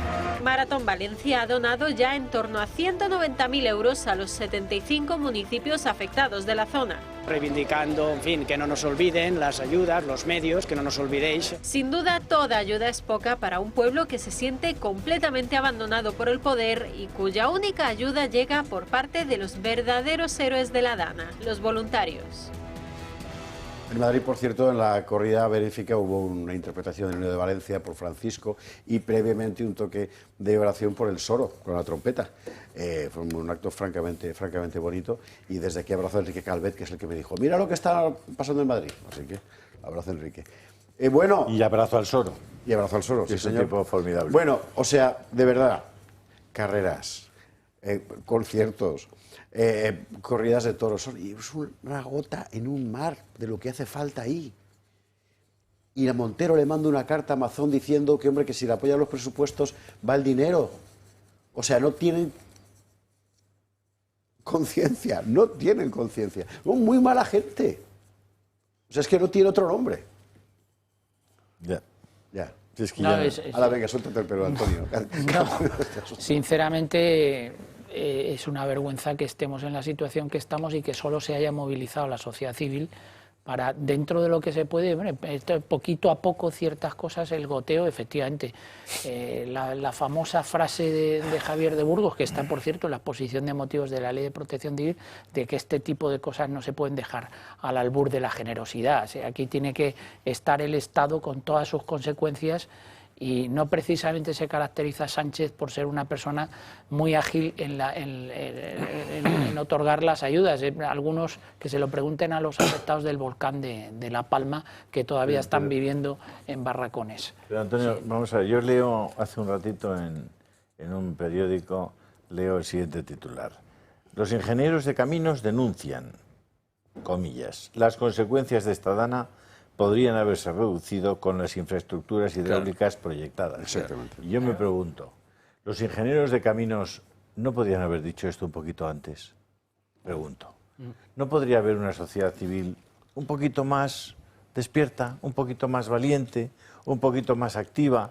¿O es que los ingenieros de caminos se dan cuenta de eso ahora?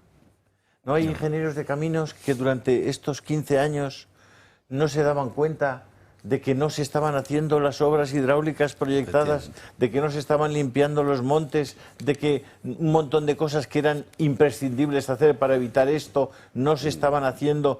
No hubo una sola voz, que saliera a la palestra. No, bueno, una sí, y poco más. Y el que la levantaba inmediatamente era descartado por todo el universo mediático como negacionista climático. Incluidos los ingenieros de caminos, de compañeros de colegio, de caminos, canales y puertos. Claro. Pero es que además no solamente lo sabían y no dijeron, como dices tú, sino que además hicieron los proyectos de construcción de las obras de contención. Es que los datos... Vamos a ver, mira, el otro precisamente... El señor Sánchez en el Congreso, deja adelante un poco el tema, pero vamos, tiene que ver con esto, lo único que se ha declarado ideológicamente es como ecologista, el ecologismo, que han incorporado ahí de una manera radical ya, y ha hablado de que el gran enemigo es el negacionista, pero no el negacionista de la teoría general del apocalipsis climático, sino el negacionista de las políticas públicas que se está aplicando el gobierno. Que van a seguir aplicando, dice. ¿Y en qué consiste? En destruir la huella carbónica de la atmósfera. Oiga, por favor, de una puñetera vez, no habla usted ya de infraestructuras necesarias, de realización de obras de contención, de embalses, etcétera, de encauzamiento, etcétera. Por ejemplo, el general que ha llegado al mando ahora de la recuperación, lo primero que ha dicho en la rueda de prensa, que oía esta tarde, era lo primero que ha dicho, aquí lo primero que hace falta son infraestructuras. Eso es que es lo primero, pero allá. Porque si no ya es que venga otra dana. Es que preguntarle a Teresa Rivera lo que hizo con el Barranco del Pollo. Claro, si es que los datos son tremendos, hasta 7 proyectos había de modificación. Vamos a ver, o sea, a mí el tema este me tiene particularmente soliviantado. O sea, a mí también. El expediente es que hay más de 200 contra Teresa Rivera en el Tribunal de Justicia de la Unión Europea por precisamente el no haber llevado a cabo las políticas que se le exigían de prevención, lo conocía todo el mundo, al parecer. Sí, nosotros pero claro, allí sí. Y a pesar de eso, a nadie le sorprende que la hagan comisaria de la Unión Europea. O sea, pero es que te demuestra cómo funciona la Unión Europea en este momento. Es increíble. que te demuestra cómo funciona la Unión Europea en este momento. O sea, si es que hay otro tipo de intereses y los ciudadanos europeos no cuentan absolutamente para Antonio, nada. es Tenemos una sorprendente. casta política que vive de espaldas a la ciudadanía, que no está no está pendiente de los asuntos de la ciudadanía. Lo que es increíble es que esto suceda ese día y esta señora esté estudiando un examen para comisaria. Pero además, Bueno, la a mí se me verdad ha es que quedado en la retina la imagen de Dolors Montserrat Haciéndole el dedo hacia haciéndole arriba. así a Teresa Rivera, Sí. mientras otros de su partido decían que no la iban a Pero apoyar. el señor Sánchez se va a Bakú, ha estado un mes fuera para desentenderse de esto. Y se va a Bakú y dice, el cambio climático mata. Claro que mata si no haces lo que tienes que hacer, las Volvió infraestructuras a que decirlo. tenías que haber hecho antes. Pero si estaban pensando devolver el cauce del Turia antiguo a Valencia, Claro, hombre, porque eso era de hubiese Franco, sido pero una porque catástrofe a todavía quién mucho se le mayor. ocurre. Te manda al Telegram una cosa, por cierto. Pero a usted no se lo voy a contar. Usted tiene que entrar en el Telegram de Julio para verlo, que tiene que ver con esto que estamos hablando. Y en el Telegram de Julio va a encontrar, por ejemplo, la noticia desarrollada de esto que cuentan los ingenieros de caminos. Y compañeros, es verdad, ¿eh? O sea, es verdad que en España la sociedad civil y eclesial está enteramente callada. Ahora hablamos del Padre Ángel, cuando lleguemos al PSOE. Lo voy a pasar esto al Telegram. Venga, está enteramente Muy callada interesante, ante la Esparza. presión de los medios y del poder. Si no os dan voz, inventárosla. Las redes ahora permiten que todo el mundo hable. Y si os acusan de algo, pues no sé, ¿qué pasa? ¿Que os vais a quedar sin...? Sí, ¿no? Bueno, es que es una sociedad que está callada ante está muy probablemente domesticada. el asunto más importante de todos, y es el uso del dinero público, que es impresentable, insostenible, inaceptable. Es que lo tiene todo. O sea, Si solo fuera el uso del dinero pero público. ¿te parece poco? Es el ¿Te uso del parece dinero poco? público, es el uso de las instituciones públicas, es el uso de todo lo público. Hay últimamente dos voces, Miguel, el siguiente te doy la palabra, dos voces que hay que seguir. Yo los seguí en redes, algunos en el Telegram de Julio, tengo que decir. Javier Jove en Asturias. Está haciendo las intervenciones fantásticas. Bueno. El gasto público en el Principado de Asturias es una cosa de locura. Es que tiran el dinero de la gente. Una región que está bajo mínimos de natalidad, con toda la estructura económica desmantelada, por Dios. Qué vergüenza. Esa entrevista en la Asamblea de Sí, Asturias, la intervención. que sale el director general de la Juventud, y le dice, no, yo le he preguntado que cuánta gente trabaja en la Dirección General de la Juventud. Y otro le dice, 24 personas. Dice, ya, y ustedes tienen un presupuesto de 3 millones de euros en el instituto. Dice, sí. Y dice, y tienen una nómina de 1.700.000 euros. Dice, sí, bueno, no lo voy a calcular todavía, pero vamos, salen unos 50.000 euros por 24, debe ser de ese orden, 1.700.000. Miguel es más rápido que yo. Y entonces le dice, y luego están otros 700.000 euros que ya están previamente adjudicados a ONGs. Entonces ustedes tienen 24 personas, sirven para decidir a qué proyectos les dan 300.000 euros de subvenciones. Es decir, es flipante la intervención. Flipante. Claro. Bueno, eso y los hilos de Pablo Cambronero. Está en Telegram, ¿eh? Y los hilos de Pablo Cambronero en X, o sea, antes Twitter. En 6 años... Determinantes, ¿eh? O sea, no se puede usted imaginar lo que hay ahí. En 6 años de gobierno de Sánchez, solo en la Administración General del Estado, 500.000 millones más de déficit público.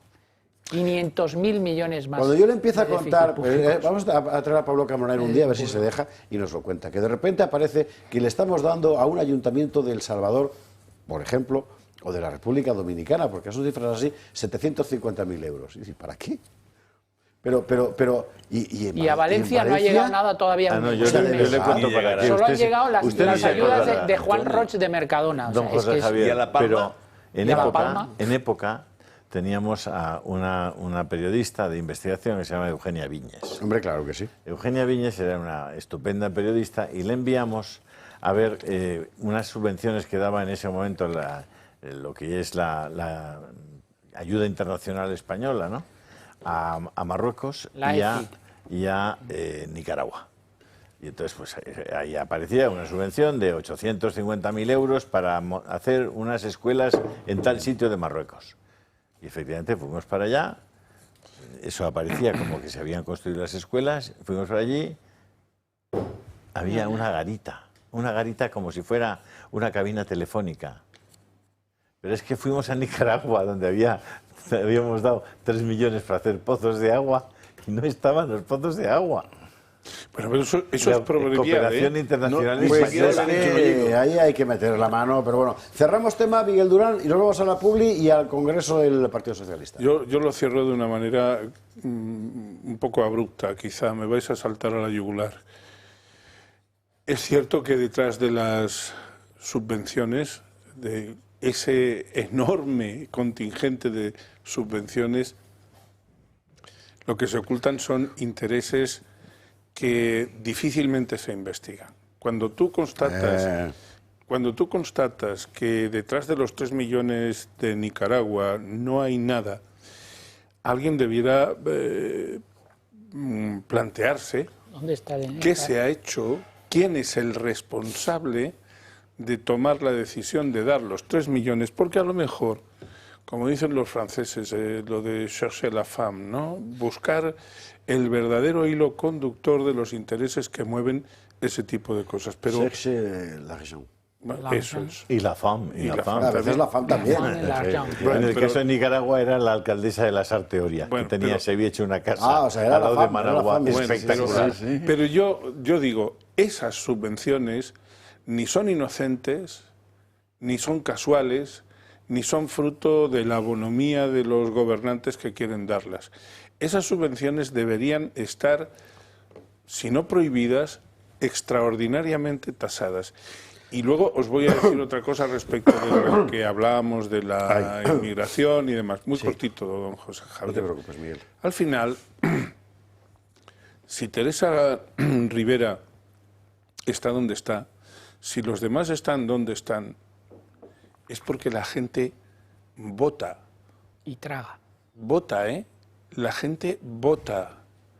Y la gente no toma nota, no toma debida nota de lo que sucede. Y las campañas electorales, que son un modo de refresco, de cosas que se han hecho mal, porque se tiran los trastos a la cabeza, son campañas que duran lo que duran. Y además están hechas para ser olvidadas, porque luego hay muy poca gente que se acuerde de las promesas y demás. Pero a mí lo que me resulta lacerante, lo digo porque realmente es lo que me importa, la gente vota. Y al final hay que decirle a la gente, pues oye, no eso de tenemos lo que nos merecemos, porque yo no estoy de acuerdo con ese dicho. Pero hay que decirle, oiga, cuando vaya usted otra vez a votar, joder, piénseselo un poco, trate de recordar las cosas que le estamos diciendo. Afortunadamente, a mí cada día me saluda más gente por la calle y me dice, qué bien que estén ustedes ahí, porque son los únicos, supongo que me quieren hacer también un cierto halago, son los únicos que ponen el dedo en la llaga sobre muchas cosas. Y en Barcelona el otro día también. Pero mire, aquí estamos precisamente para eso, para que la próxima vez que se vaya a votar, por ejemplo, no se nos va a olvidar la portada de las provincias del otro día. Sánchez da 200 millones directos a Cataluña y niega la ayuda a Valencia. Es que no puede ser. Es tremendo. Todos los días lo vamos a contar. Publicidad. A la vuelta, ¿dónde nos vamos? No voy a hacer la broma. Al Congreso del PSOE. Estaba ya Julio mirándome diciendo, ¿lo va a decir? No lo voy a decir. Publi y a la vuelta al Congreso del PSOE. A Corea. Eso. 23, 27, 22, 27 en Canarias. No sabemos qué hora es en Pyongyang. Pero bueno, el Congreso del PSOE, todo el mundo lo vio. Menos yo, que estaba malito, como he contado al principio. Julio tampoco. Y menos yo, ¿eh? Para no ponerse malito. Yo tampoco. Y Miguel tampoco, por razones estructurales, efectivamente. ¿Qué pasó allí? Brevísimo resumen. Era el fin de semana más esperado para los socialistas. ¡Pedro Sánchez! El Congreso Federal del PSOE, celebrado en Sevilla, vino en un momento muy convulso para el partido. Juan Lobato, Koldo, Aldama, Begoña Gómez, Ábalos eran algunos nombres de los casos de corrupción que salpican al entorno del presidente del gobierno. Un congreso en el que los protagonistas fueron el matrimonio Sánchez-Gómez. Ella por la puerta grande, rodeada de aplausos y gritos de ánimo.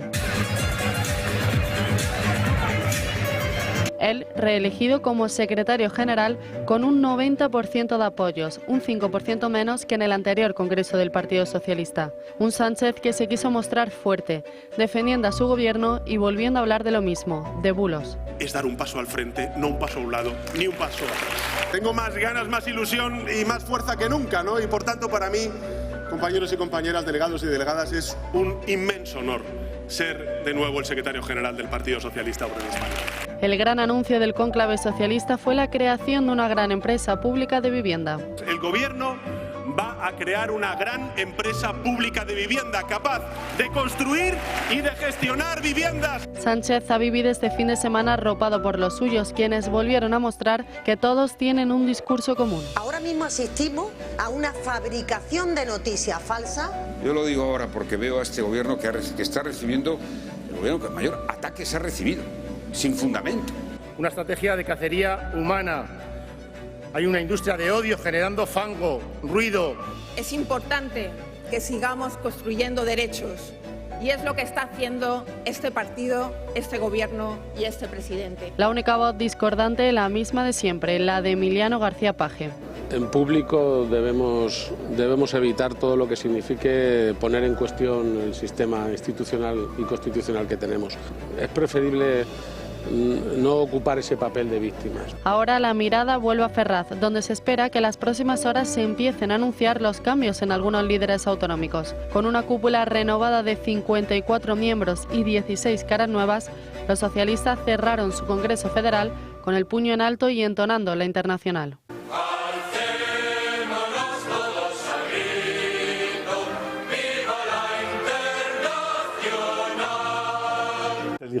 Es que finge hasta cantando, ya, no se sabe la letra. Ahora vamos a ver. O sea, uno dice lo de es que arriba, pobres de la tierra. En piedras y besa. Que no hay ni uno que no cubre el salario público. Los esclavos sin pan, Santos Cerdán, por Dios. Bueno, en fin, vale. Ha sido muy comentada la reacción de Feijóo. Vamos a ver, yo no soy mala persona, en el fondo.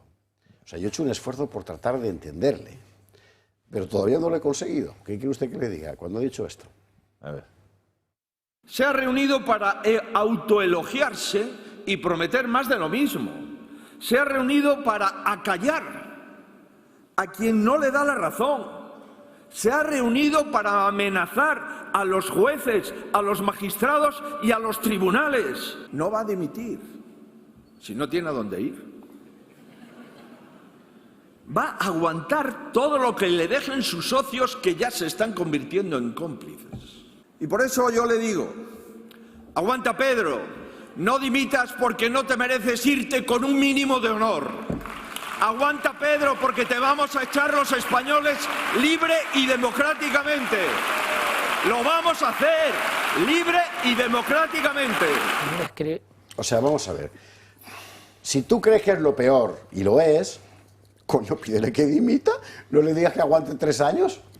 Era una ironía. Era una ironía, hombre, yo creo que no. Es una ironía gallega, está ya en tono Rajoy, ya. Alberto. Sí, sí. Sí, ¿no? De verdad, si te digo la verdad te mentiría. Y claro, si te digo que te quedes, en realidad te estoy diciendo que te vayas. ¿Lo entendiste? A Abascal no es gallego y entonces se le entendió un poco mejor, porque es de Llodio. Ya sabe usted lo de haceros de Llodio. Sí, bueno, nos hacemos. Venga. Creo que Sánchez es capaz de cualquier artimaña. Mi opinión sobre el presidente del Gobierno no puede ser más baja. Sobre su catadura moral, sobre su compromiso democrático, sobre su respeto al Estado de Derecho, sobre su amor por España. No descarto ni siquiera lo que usted me está preguntando, que busque cualquier artimaña para no convocar elecciones cuando llegue el momento. Yo creo que Sánchez va a hacer cosas que nunca nadie ha hecho antes.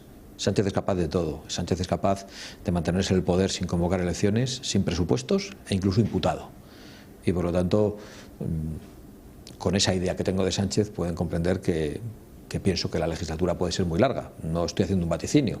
También pienso que pueden ocurrir cosas que en estos momentos no están sobre la mesa, que obliguen a un adelanto electoral e incluso que obliguen a la presentación de una moción de censura y que esa moción de censura pueda tener éxito.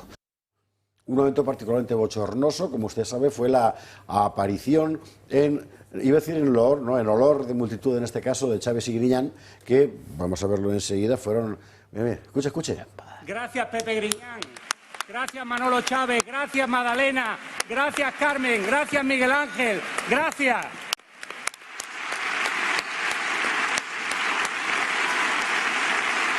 Pues nada, muchas gracias a todos, efectivamente, por habérselo llevado crudo y no haberlo devuelto. Que, en fin, las cosas del PSOE. Faltaba Hunter Biden. El que no faltaba era el padre Ángel. El padre Ángel, que este sí que estaba. Mire, míralo ahí detrás. Ahí, oye, ¿se coloca el tío, macho? Sí. Es un especialista. Sí, era un poco de buscando a Wally. Allí donde se encuentren dos reunidos, en medio de vosotros estará el padre Ángel. Bueno, siempre que sean del PSOE. Que siempre que sean de izquierda, claro. Cuando sean lo suficientemente de izquierda. Bueno, terminamos la rueda de intervenciones con la de José Antonio Fuster, que ha enjuiciado así el Congreso. 140 años de historia criminal. Bueno, pues la Rosa Nostra ha celebrado un macroevento para celebrar su corrupción a lo largo de la historia. Y por eso han invitado a los mayores corruptos que ha tenido Andalucía, como el señor Chávez y el señor Griñán, que para quien no lo recuerde, aunque algunos parece que no lo recuerdan, fueron condenados por saquear cientos de millones de euros a los parados de la región con más desempleo de Europa. Bueno, ya vamos a parar aquí porque daría para desarrollar mucho más, pero en fin, tampoco... Lo de la Rosa Nostra está bien visto, ¿eh? Lo de la Rosa Nostra está bien, sí. Yo quiero decir una cosa que seguramente parecerá anecdótica. Prometo no votar nunca a un partido que monte los congresos con un speaker como si fuera pues a la americana. Claro, ya se sabe que yo... es interesante porque la atmósfera acústica era de combate de boxeo norteamericano. Sí. Pues yo solo puedo juzgar por el oído. Claro. Pero yo tengo esa firme convicción. Si el PP o si Vox alguna vez caen en esa estúpido culto al ídolo, gilipuertez, ¿no? Si realmente incurren en una cosa tan chabacana, tan de llevar por el ronzal del ruido y del enfervorizamiento a la gente, yo me abstendré, porque tampoco podré votar a la izquierda. Das una idea de tu votante. Es que esta es la cuestión. O sea, no es lo mismo, o sea, el presidente era Pedro Sánchez, es que es una cosa como de reggaetón, ¿no? Jesús, Antonio... Bueno, en definitiva, yo creo que el gran mensaje del Congreso permanente, sobre todo lo hicieron a través de María Jesús Montero, que es inefable verla, la verdad, y Rodríguez Zapatero, era que todo es mentira, todo es mentira. El mundo es mentira, todo es mentira. Cierto. Ellos son la verdad. Luego, insistía mucho en el ecologismo, insistía en fin, en lo público. Hay que tener cara para decir nosotros somos el referente de lo público, del Estado, de la fuerza del Estado, cuando nadie acude. ¿Cómo que cuando nadie acude? Pues se acaba de usted de salir corriendo de Valencia. ¿Pero qué está usted diciendo? En fin, una cosa alucinante, un ejercicio de hipocresía alucinante. Pero yo creo que hay dos cosas que quería destacar simplemente que me ha sorprendido. Una es la tendencia al rojerío. Y digo rojerío porque ellos mismos han llamado así, no es que yo decía ahora... No, es deliberado, efectivamente. Claro, además llevaban aquí todos un lazo que decía amor rojo y tal. Y luego han hecho una exhibición de izquierdismo alucinante. ¿Qué significa eso? Que yo creo que están cada vez más alejados de sus votantes. Porque los votantes del Partido Socialista en general no son eso. Son más bien gente de centro-izquierda. Lo que pasa es que ahí seguro que no encuentras un solo tipo que no viviera del dinero público. ¿Que no qué, perdón? Que no viva del dinero público. Eso seguro. Entonces es imposible pedir un mínimo grado de independencia. Les va a pasar como a los ingenieros de caminos, que cuando caiga Sánchez, pues todos dirán, ya lo decía yo, que este tío no podía durar, este tío era un corrupto, tal. Pero mientras tanto están ahí. Y yo, son ejercicios florales. Yo creo, no obstante, que el post-Congreso va a ser malo, Es decir, en el Congreso se han puesto de manifiesto bastantes, a pesar de la votación a la búlgara, etcétera, se han puesto de manifiesto bastantes grietas. se ha puesto de manifiesto la sublevación de Aragón. Concretamente, los delegados de Aragón y de Zaragoza y de Teruel se largaron. Es decir, que se largaron ostensiblemente. Ajeno votó. Extremadura, Madrid, Andalucía. Castilla-León. Haciendo aguas por Y la corriente de izquierda socialista, que ha sido cachondísimo. Sí, bueno, una señora diciendo, puesto que parece que aquí no se va a poder votar nada, ni se va a poder hablar, quiero que conste en acta, que quede constancia de que no sé qué, no sé cuántos, y le dice, creo que era espadas, ¿no? Sí. Queda constancia, ¡hala, fuera! Sin el riesgo de que me llaméis, vamos, de que digáis que caigo en lo anecdótico, yo creo que no es tan anecdótico. Cuando yo oigo la Internacional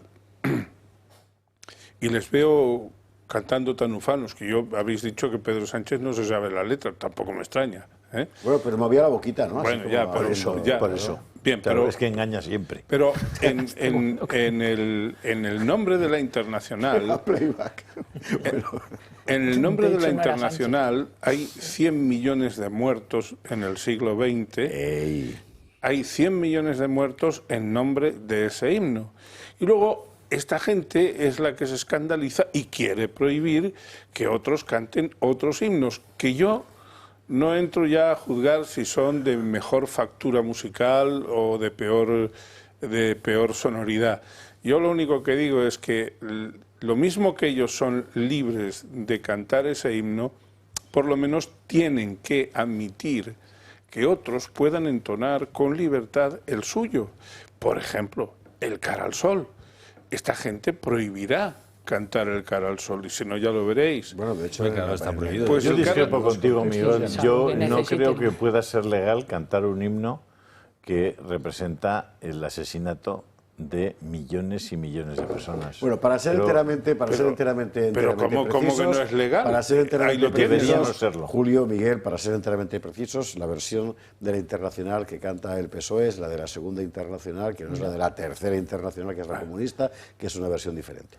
Pero, en fin, esto lo digo porque como sé que hay un montón de espectadores que son más listos que nosotros, y lo digo pues sin animus iocandi, va a escribir diciendo, pues que sepa usted, sí, lo sabe. No, yo les pido desde este momento disculpas por si yo me estoy confundiendo, pero yo la Internacional que conozco es la que conozco. Y al final, la Segunda y Tercera Internacional, la Tercera Internacional, también deriva de donde deriva, en definitiva, ¿no? Segunda, claro. De la Segunda.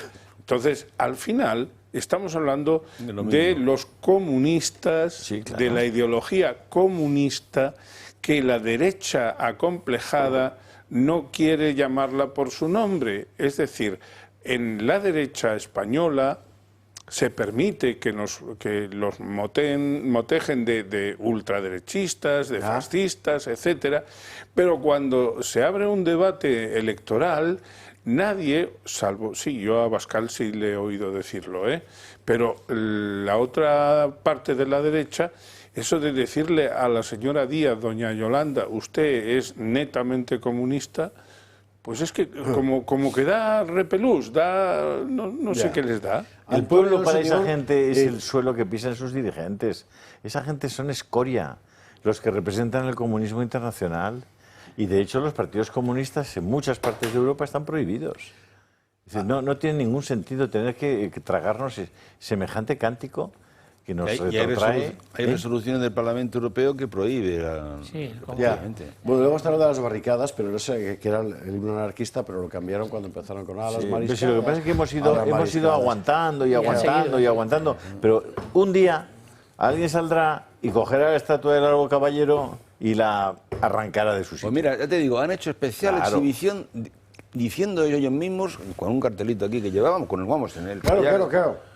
I love rojo. Cuanto más hay que tapar, más lo tiñen de rojo. Pero esto es una constante del PSOE. Tres cosas Antonio, y luego un rápidas. minuto para Julio, que nos cuente una cosa del padre Ángel. Cuando se hace un congreso con tanta sobreactuación como esta, esto indica que es el principio del fin de algo. Yo estoy de acuerdo. Sí. Yo estoy de acuerdo con lo que ha expresado anteriormente Jesús. Aquí hay más fisuras de lo que parece y aquí la gente se va a empezar a tirar del barco lo antes posible cuando vengan maldadas, que van a venir maldadas dentro de muy poco. En segundo lugar, el papel que ha tenido gente, por ejemplo, como Juan Espadas, que le van a finiquitar. La gente ahora está intentando, si tuviesen que decir, Pedro, azótame, lo que sea, para seguir en el puesto, pues el papel que ha hecho gente como Juan Espadas o como ha hecho Santos Cerdano, como ha hecho María Jesús Montero, que la verdad es que en manos de esta gente es en las que estamos. Y luego del proyecto político, mentiras tras mentiras como siempre, y para muestra 3 botones. Primero, voy a hacer una empresa pública de vivienda. Mentira, no lo va a hacer, ni lo va a hacer. Estaba construyendo hace 2 años 160.000 viviendas, no ha construido nada. Primero porque no tiene competencias para hacerlo, entonces no lo va a poder hacer. En segundo lugar, gobierno progresista. El tío dice que sigue teniendo un gobierno progresista cuando está gobernando con Junts y con el PNV, que deben ser muy progresistas. Y en tercer lugar, soy de la lucha contra la ultraderecha, cuando la semana pasada, con eso que él llama ultraderecha y su representante, la candidata a las elecciones del Parlamento Europeo, su principal misión que tenía en Europa era luchar contra la ultraderecha, ha estado pactando para que sea comisaria con esos que ellos llaman ultraderecha. La pena... Tenemos un gobierno como el que tenemos y la pena es que los españoles, sabiendo perfectamente el retrato de gobierno que tenemos y de cada uno de los componentes del mismo, si los españoles toleran esto, es que nos merecemos lo que tenemos. Respecto a la cuestión del Padre Ángel, va a ser solo un minuto. En el Telegram de Julio tiene usted la versión completa. No, claro, es que no es que, vamos a ver, si uno lo ve ahí parece Wally, ¿no? ¿Dónde está Wally? ¿Dónde está el Padre Ángel? Con la bufanda y eso. Pero tiene una función política muy concreta. Es el enlace. Es el enlace en particular con la situación en la que está ahora mismo Madrid. Bueno, yo he comentado esta mañana que hay un portal que se llama infovaticana.com que está contando desde hace ya un par de semanas una historia que evidentemente en la diócesis de Madrid es más que conocida y reconocida y que llama muchísimo la atención y causa muchísimo estupor. Porque a la redacción de Infovaticana llega en un momento determinado un vídeo de un párroco de la iglesia del Pilar, que está aquí en Juan Bravo, y que se llama Josete, y este Josete está en un bar de Chueca, en este vídeo, está con su novio, y hace algunos comentarios jocosos y bastante repugnantes a la vez sobre las cualidades de su novio. Y bueno, ese vídeo llega, se hace llegar al arzobispado por parte de Infovaticana, según ha ido publicando Infovaticana. El arzobispado no presta excesiva atención. Después llega la información a Infovaticana de que este Josete vive en un apartamento. Hay varios apartamentos ahí en la parroquia del Pilar, en Juan Bravo, y ahí está viviendo Josete, y parece que los últimos 10 años en el apartamento de al lado de esa misma parroquia estaba viviendo el actual cardenal de Madrid, el cardenal Cobo, también llamado Cobito. Bueno, pues el cardenal Cobito no ha practicado ninguna diligencia, al parecer, ni le ha parecido relevante que un señor que se manifiesta de esa manera siga regentando una parroquia con chavales, con gente joven, con adolescentes, etcétera. Luego es conocido que hay un jesuita que se llama Elías Rollón, que es el que en un momento determinado le sugiere al Papa que por favor se mire lo de la diócesis de Madrid porque Osoro ya empieza a tener algunas dificultades. Y efectivamente le dice, bueno, ¿y quién puede ayudar al Papa a esto? Pues le dice al Papa, llame usted a Josete. El Papa llama a Josete en 2 ocasiones y le pide consejo para ver a quién tienen que poner en la diócesis de Madrid en sustitución de Osoro. Está de cachondeo, ¿no? No estoy de cachondeo. Estoy contando estrictamente 2 conversaciones del Papa con Josete, una de 24 minutos y otra de 12 minutos. El nuncio había enviado una terna a su santidad para renovar a Osoro, no aceptan ninguno de los de la terna y ponen al cardenal Cobo, compañero y amigo de Josete. Y así están las cosas en la diócesis de Madrid. Y es el mismo clan, y el Padre Ángel forma parte de ese clan. Le llaman la patrulla canina, porque hay diversas personas reconocidamente homosexuales que están ocupando lugares muy relevantes en la diócesis y muy importantes en la parte económica de la diócesis. Que yo no digo que sea el caso este último del Padre Ángel, pero que es mire, pues así está. Julio, señores, Publi, que son y 47 Miguel Durán, que no te dejo, te lo dices después. Publi, y que hay que hablar de Ábalos, que se valga el Supremo. Vale. Por tu culpa, ¿no? Vamos, venga. 22:51 en Canarias. Vamos con el asunto de la corrupción. Hay que tocarlo, claro, porque al final lo sobrevuela todo, en cierta manera, ¿no? Lo último, ¿qué es? Pues lo último ya es la llamada al Supremo del trío de la Bencina, Ábalos, Koldo y Aldama. Extensible al cuarteto, sabe Dios cuándo. Esta es la información. Mientras la nueva cúpula socialista echa a andar, nadie en Ferraz ha querido entrar a valorar la citación de Ábalos en el Supremo. Quien fuera la mano derecha de Sánchez en el gobierno, también dentro del PSOE, va a declarar el próximo 12 de diciembre. El Supremo le cita para que lo haga de manera voluntaria en aras de favorecer su derecho de defensa. De lo contrario, se abriría la vía de un suplicatorio en el Congreso porque Ábalos sigue siendo diputado y por tanto está aforado. Y una medida para la que el alto tribunal obtendría en todo caso el permiso de la Cámara Baja. Ábalos, que aún tiene que comunicar cuanto antes si tiene intención de presentarse, deberá comparecer para dar cuenta de las adjudicaciones irregulares de los contratos de las mascarillas y material sanitario durante la pandemia. Lo cierto es que una hipotética sentencia del Tribunal Supremo que asume ya toda la trama Koldo contra el exministro de Sánchez y que no se puede recurrir, puede provocar aún más desgaste en el entorno del presidente del gobierno. Su decisión además se puede alargar por unos meses y tanto en Ferraz como en Moncloa saben que el proceso puede poner en jaque a algunos de los de Sánchez. Así se lo recuerdan desde el Partido Popular. Por mucho que alce el puño, la realidad es que hay casi 20 delitos investigados en los juzgados, 29 jueces que están instruyendo o han avalado la instrucción de todos los casos de corrupción que acechan a Pedro Sánchez, y su partido, su gobierno y su familia está ahora mismo en tela de juicio judicial. A la pieza del caso Koldo vinculada al exministro de Transportes se suma también el conocimiento de la constitución de otra sociedad en el estado americano de Delaware, destinada al blanqueo de dinero procedente de las comisiones de todos los contratos sanitarios, y ente accionista principal de al menos 2 compañías que fueron creadas por la trama en la República Dominicana. Parte del caso que afecta a José Luis Ábalos permitió incluso, y gracias al ministerio que entonces dirigía Teresa Rivera, que una empresa vinculada a la trama defraudara hasta 182 millones de euros en lo referente al caso del fuel. Y aquí siguen apareciendo cosas, con este tema de los hidrocarburos, que quiero recordarle, es la razón de que Aldama estuviera en la cárcel. Salió por una causa distinta de esta, pero que por su testimonio aparecía conectada. Lo último que hemos, en realidad lo penúltimo que hemos sabido es esto sobre la sorprendente celeridad con la que se concedió la licencia, 3 días, para, bueno, la licencia que permitió el fraude millonario del IVA en hidrocarburos. Por medio aparece, por cierto, también Reyes Maroto, que dejó de ser ministra, pero su jefe de gabinete fue elevado a un puesto más importante.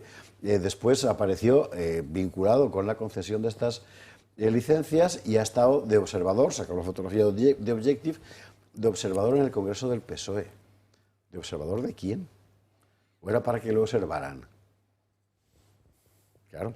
Bueno, o sea, tela marinera. Y Julio preguntando, bueno, ¿y Aldama dónde está?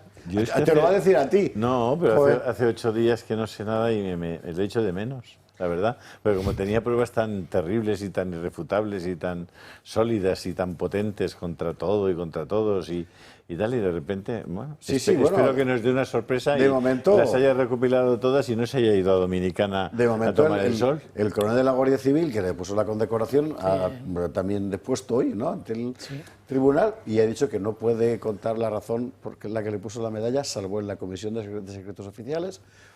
O sea que sí, Bolaños se está haciendo el ridículo de una forma bárbara también. Sí, pero en cualquier caso, Aldama sí dejó una prueba muy clara, y es que nunca había estado en la Moncloa, Bueno, pero eso no es una prueba. Había estado en la Moncloa. Eso es una de las cosas que dijo él, efectivamente. Es una de las cosas que dijo. Y entonces, ¿en qué lugar habló con Begoña Gómez? En San Petersburgo. En San Petersburgo, pero de manera absolutamente coloquial. Ahora y una copa. Declaran como testigos los 3, ¿no? Sí. Ante el Supremo, tanto Ábalos como Aldama como Koldo. Bueno, no, creo que están investigados. No, Ábalos sí, para un poder suplicatorio. Exacto, perdón, me he equivocado. Aldama y Koldo como imputados y Ábalos para imputarle habría que ir al pedir el suplicatorio. Para que no haya que pedirlo, él dice, pues yo voy con la hay que pedir el suplicatorio, salvo que él consienta en que no se tenga que cubrirse el trámite. Pero los otros están investigados. Claro. Koldo y Aldama. Claro. Pero, claro, les citan para que presten testimonio de cosas que le van a preguntar. Naturalmente. A mí me parece que sí, que el alto tribunal sabe lo que se hace, pero obviamente esas personas, Koldo en concreto y Aldama, pues pueden resistirse a declarar en todo aquello que les pueda perjudicar su línea de defensa. Hombre, que Aldama diga eso ahora, después de haber pedido el 400 de la ley el artículo 400 de la ley de enjuiciamiento criminal para declarar lo que declaró, pues creo recordar que fue el día 21 ante el juez número 2 de la Audiencia Nacional, sería un poco incongruente, ¿no? Si va allí y no nos obsequia con más descubrimientos, pues será como para empezar a pensar eso que apunta Julio de dónde está Aldama, ¿no? ¿Y qué hace su socio todavía en la cárcel, no? Porque el riesgo, si no existe riesgo de destrucción de pruebas ni riesgo de fuga, ¿qué rayos hace el socio que está en las mismas condiciones, señor Rivas, en Soto del Real? Señores, un minuto por barba. Jesús Antonio. No, a este respecto sí es interesante la señora esta, que no recuerdo ahora cómo se llama, que entrega el dinero así. La acaba de denunciar el PSOE, por cierto. ¿La acaba? De denunciar el PSOE. Ya, pero sí, se ha querellado contra ella. Esa sí que es una, porque faltaban 10.000, creo. Una autoimputación. Esa sí que es una autoimputación importante, ¿eh? Sí. Porque está diciendo que entrega un dinero en la sede del partido político. Eso es una cosa que tiene que dar vueltas. Es decir, pero más fuerte probablemente que todo lo que dice Aldama. Entrega un dinero que le da a quién. Aldama. Aldama, claro. Ya, que Aldama no ha dicho que no. Aldama ha dicho que él no entregó. Bueno, pues ya, pero Aldama tendrá que corroborar eso, porque si no, esta señora está... De los tres señores que estamos hablando hoy, que están en el Tribunal Supremo, 2 investigados y uno que ha ido a deponer voluntariamente, quiero recordar a la audiencia que Ábalos y Koldo formaban parte del peullo que recorría España, ¿no?